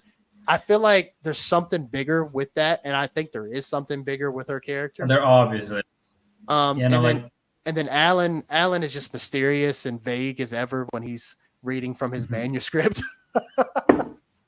when a writer writes a story, the most important thing is Yeah. that I don't know, Yeah, he says a lot the of important that. thing in a But horror story is there are only victims, no Yeah, no yeah. solutions. It's always so stoic. Yeah, it's always so stoic. But yeah, no, I really enjoy it, and that does, and I'm not sitting here saying that.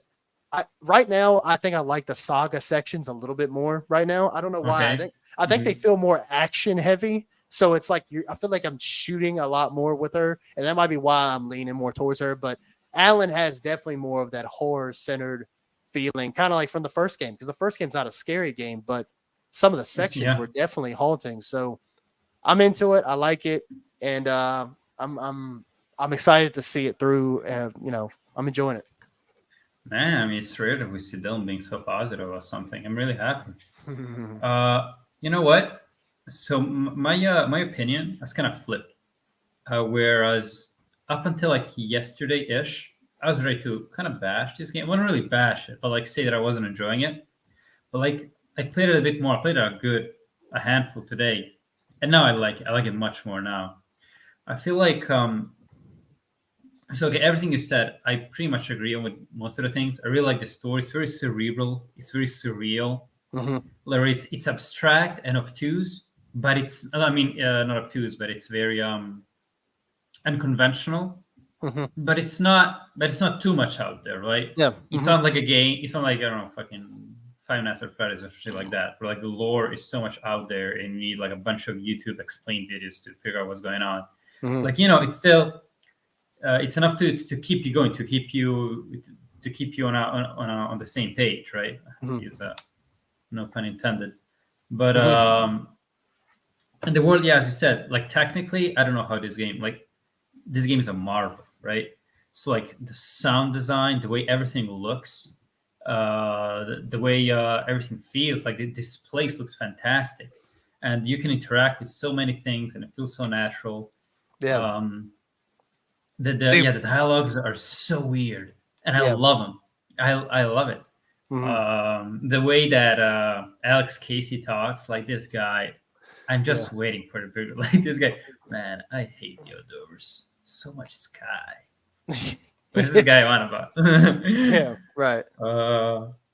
But and I will agree with you. I do like the sagas sections way more.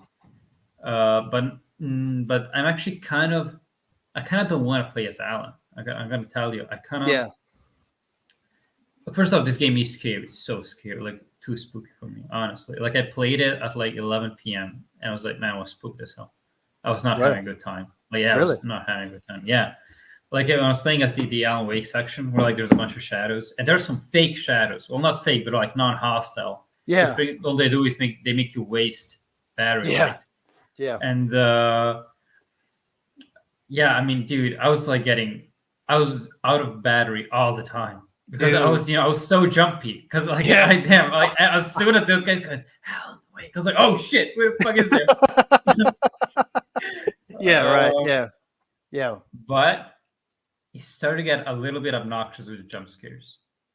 Yeah. It's a bit obnoxious during some sections, like anytime, during whether it's exploration or combat or whatever.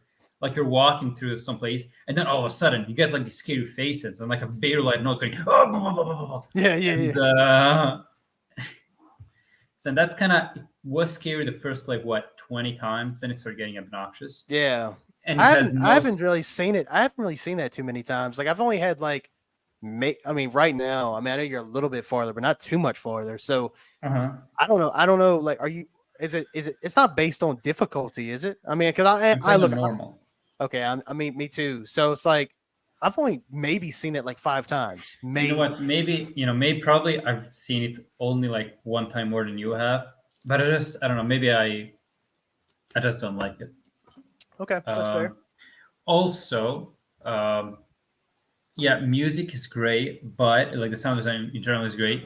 but sometimes he also gets very obnoxious with very loud sounds. Like in the Dark Place, as Alan, when the Dark Presence is chasing you, man, I hate that. Like it's pretty much it's piercing your ears. It goes. I'm like, dude, come on. Okay, I get it. I'm panicking. Okay, like, and it's like all the time for the whole fucking fight. Yeah. Like, dude, just shut up. Hmm. Like I'm constantly getting the volume down during those sections. Like I have to pause, get the volume down, keep on playing, and it kills it for me. I don't See, know, maybe that's something I've really honestly like. I know what you're talking about, but I guess I just got have honeymoon lenses on right now, man. Maybe or maybe I'm I'm not- just a bitch, dude. Maybe I think that's what it is, honestly. Because I don't think it's a bad game. I think that I'm just I don't know something's up with me the last few days, and I'm just very susceptible to this kind of stuff. Oh, dude, by the way, you mentioned the music. Dude, that music that plays at the end of each episode, kind of like how it did in the original. Mhm. Dude, I've got like 3 or 4 of those songs downloaded to my phone right now. That's how good this music is in this game. Yeah, I am listen to them on Spotify too. I am enjoying the music in this damn game, dude. And I haven't played a game in a while where I've really loved the music in the game. The last one was Final Fantasy 16. I know what we might have our thoughts on that game, but the music No, in I that like game, the I music really on that enjoy. one. Yeah, no. So it feels good to have another soundtrack to listen to. Yeah, no, I agree. But one thing that I do like about the Alan Wake sections is the TV host parts, which are actually live action. Yeah, that's And cool. I might say something that you don't know. Do you know who plays Alex Casey in the live action parts? It's Sam Lake, right? It's Sam Lake, dude. And I like how they did not even like bother to dub him over with the voice he has in the game, like in the gamey parts. He has like this very thick Finnish accent. Yeah. He's Finnish. Yeah, and do you think I look like Alex Casey? Yeah, he does the face. Yeah. Well, see, I what's love cool it. I love it. That guy doesn't age, man, because he was the I don't know if you know this, maybe you do. I'm not trying to say you don't, but I don't know how much you're into like Max Payne, like the character of Max Payne, but like he was the original physical appearance of Max Payne in the very first I didn't Max know that. Payne. Because I think now I could be wrong about this, but I think Remedy, they owned Max Payne. That was their franchise. They sold it to Rockstar, and then Rockstar made Max Payne 3. So Remedy did Max Payne 1, Max Payne 2, then they sold it. Max Payne. Rockstar did Max Payne 3, and then I think Rockstar, I think Remedy bought Max Payne back from Rockstar, and now they're doing remakes of Max Payne 1 and 2, which I'm actually pretty excited more about. So remasters, I think. I don't think they're remakes, but I could be wrong on this. I'm pretty sure they said they better be remakes. Them games are old as hell. We need remakes.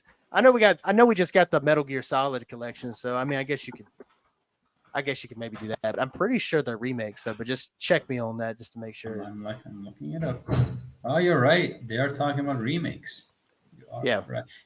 Yeah. I mean, and you just have different opinions in this one. I don't like the idea of like a remake that makes the original games obsolete. I'm not into that. But no. I like it's like, for instance, when you got like Final Fantasy 7 and you have Final Fantasy 7 remake. I believe I think both of those need to exist. I agree 100%. But what I like is when you're taking these old properties and just modernize them. I'm always down for that because I think it's just the era that we grew up in. We talked about this before. Like, I just believe that when we were growing up, it's mostly during the PS3 and 360 era. That's when we were really playing games. I feel like that was I feel like that was the best time. I feel like there was the best games that came out during that time. Really? Man, that's a hot take. PS2, hate that generation. PS3. What do you mean? The PS2 more like it. The 360 era? Yeah, the 7th generation. Like everybody saying that, like, well, it's not so much like games during that time sucked. It's more so, like the hardware was very hard to work with, and it's that awkward jump to HD. A lot of consoles made a lot of cutbacks to be able to have that HD, and we usually had frame rates going lower than 30. And we also saw a lot of franchises getting really butchered. Talk about Silent Hill. Think about Resident Evil. Think about a lot of franchises either died or got completely lost their spirit during that. Yeah, but I period. think too there was a lot of games that not really per se, like a lot of games like that had like the systems that we use now, whether it be like a lot of the third person Mhm. shooters, they got like that was when they like got Yeah, no, to the point where we know them now during that they don't era. Like perfect it then. Yeah, like think about have you ever played Spec Ops: The Line? Have you ever played that? It has Nolan North. He's like the main character. I haven't, but I did. Like I watched and read a lot about it, so I know. Dude, that game what is you mean. dark as hell. That game Yeah, is the dark game as is hell. great. But it's Mhm. fantastic, and I just don't. Me personally, I don't really see a lot of games like that as much anymore. Like they really, Or ever, honestly. yeah, that really go Mhm. that dark. And I'm not saying every game has to go that dark. That's not what I'm saying. But I like that. I love that story where it's like this. He made this choice that so many people just got killed, and now he's losing his mind, and you don't know what's real and what's not. Yeah, I and think speaking, that's you like, think like it tries Yeah. to make you think that he did the right thing. That's what's Yeah. fucked up about it. yeah. Uh, Yeah, it's awesome, man. I mean, Yeah. dark, but awesome. But anyway, back to Alan Alan Wake. Wake. So Alan You know, Wake one 2 thing- kind of gives me that not to that extent, but I feel like I'm playing a game that I played when I was younger a little bit. I guess too because it's Alan Wake and I remember Alan Wake when I Yeah. was growing up. So I mean, No, it's fantastic. No, it makes you feel that way. Like I definitely, we always strive to feel how we felt. The joy or excitement we felt when we were, either kids or teenagers, or the game Yeah. does it for you. If it does Yeah. it for you, then it's great. One thing that kind of it's more of a nitpick. It's not really like a negative take, but it's like there's a lot of like Finnish culture being being put in this game, right? Which is kind of jarring considering that it's in a fully American setting. mhm. And they didn't have as much of it or any of it in an Alan Wake 1. They had more of it in Control, but it made more sense because it was more undertoned. You had like the creepy janitor, which is also in this game, and but in this game they're going all out. There's like Finnish references, left and right in this American rural town. Yeah. I don't know. I just thought it gets me a bit out of it, a little bit. It reminds me that I'm experiencing something that someone made, right? When it's so obviously okay. So it's cool to have influences and all. Honestly, at this point, I would have liked it much more if they made a game that's like set in Finland, right? That would have been cool. Get into that mythos. But like putting a lot of this Finnish stuff in a very American setting, like wait, so what are you doing, right? What are some, just so you can let everybody else know if they don't know what you're Okay. talking about? What are some examples of what you're talking about? All right. So first off, you have like a lot of characters that have like a Finnish accent. Well, not a lot, but like a list like 2 or 3, which is like way more than you're gonna find in any American rural town. Like the one where we met, Dylan. Like how many people specifically in Finland do you find there, right? Yeah. There's like even like in the town, there's like a Suomi coffee place. When you go to the hiking trail, it's a Suomi hiking trail. Even when reading certain certain newspaper clippings or stuff, they keep referencing like some of Finnish legends here and there. So that's what I'm referring to. Oh, Like it's not. right. So it's not so like again, it's a huge nitpick. And on one hand, I'm actually glad that they're pulling something of there into this game, that it's not all American, because we kind of saw all of it, right? Like as much as American influences go, pretty much it's kind of overdone. Yeah. If anything, I wish they went hard for it, right? Maybe not in Alan Wake, because Alan Wake is already an established setting. Maybe That's like right. make a new game that's like fully set in Finland or somewhere there. That would be cool. Yeah. No, that's a good catch. I never really thought about it like that. So I mean, that's a good eye. But yeah, like I don't know. I really like it. I'm really enjoying it. Me too. And, I'm super excited to go back. to find out what's going on. You know. Yeah. No, I think it's this year has been really good for games, Mhm. man. So this is just really another one to add to the docket. Yeah, I'm enjoying it. I can't wait to get back Yeah. into it as well. We didn't even talk about like all the little mechanics. Like when you're playing a saga, you have like a little bulletin board where you can add stuff, and you have to deduce stuff. You know, the game doesn't give you a clear path to the objective. You have to figure it out. You know, talk to people, get clues, and it's actually really smart. It holds your hand a lot in the first mission, but later on you're on your own. Yeah, and I love it. And in the Alan Wake section, like you change parts of the dark place by adding elements of the story to certain scenes. It's genius. I love it. Yeah. That's a good thing to bring up. Yeah, I think that's really great. And I think too, like I know you have like a map that you can obtain in this game, but really is like you kind of just go down. If you see a path, walk down it because you don't know what's there. You don't know if there's a cooler sitting there with the supplies in it. You don't know if it's one of those Alex Casey lunchboxes that has manuscript pages in it. You don't know what's in there. And or it's like one of those nursery rhyme riddles. Yeah. I've come across like 4 of them so far. There's a good few of them. There's a lot to explore in this game in general. Yeah. It just feels like the maps are huge. A bigger game. Yeah, it's just a big game, and it's yeah, I like it, man. I'm really enjoying it, and maybe we can if we don't do a full episode on it, maybe we can talk more about it in future. I would love to talk more about it, especially story wise. You know, I would love to see. You know, maybe in a game as abstract as this, I think that you and I, even if we experience the same cutscenes and all that, we might have different interpretations of them by the end. So I think it'd be good. I think it'd be good too because you've played. I'm assuming you've played the Alan Wake DLCs because I didn't get around to those. And then you also play Control and those DLCs as well, right? Yes, sir.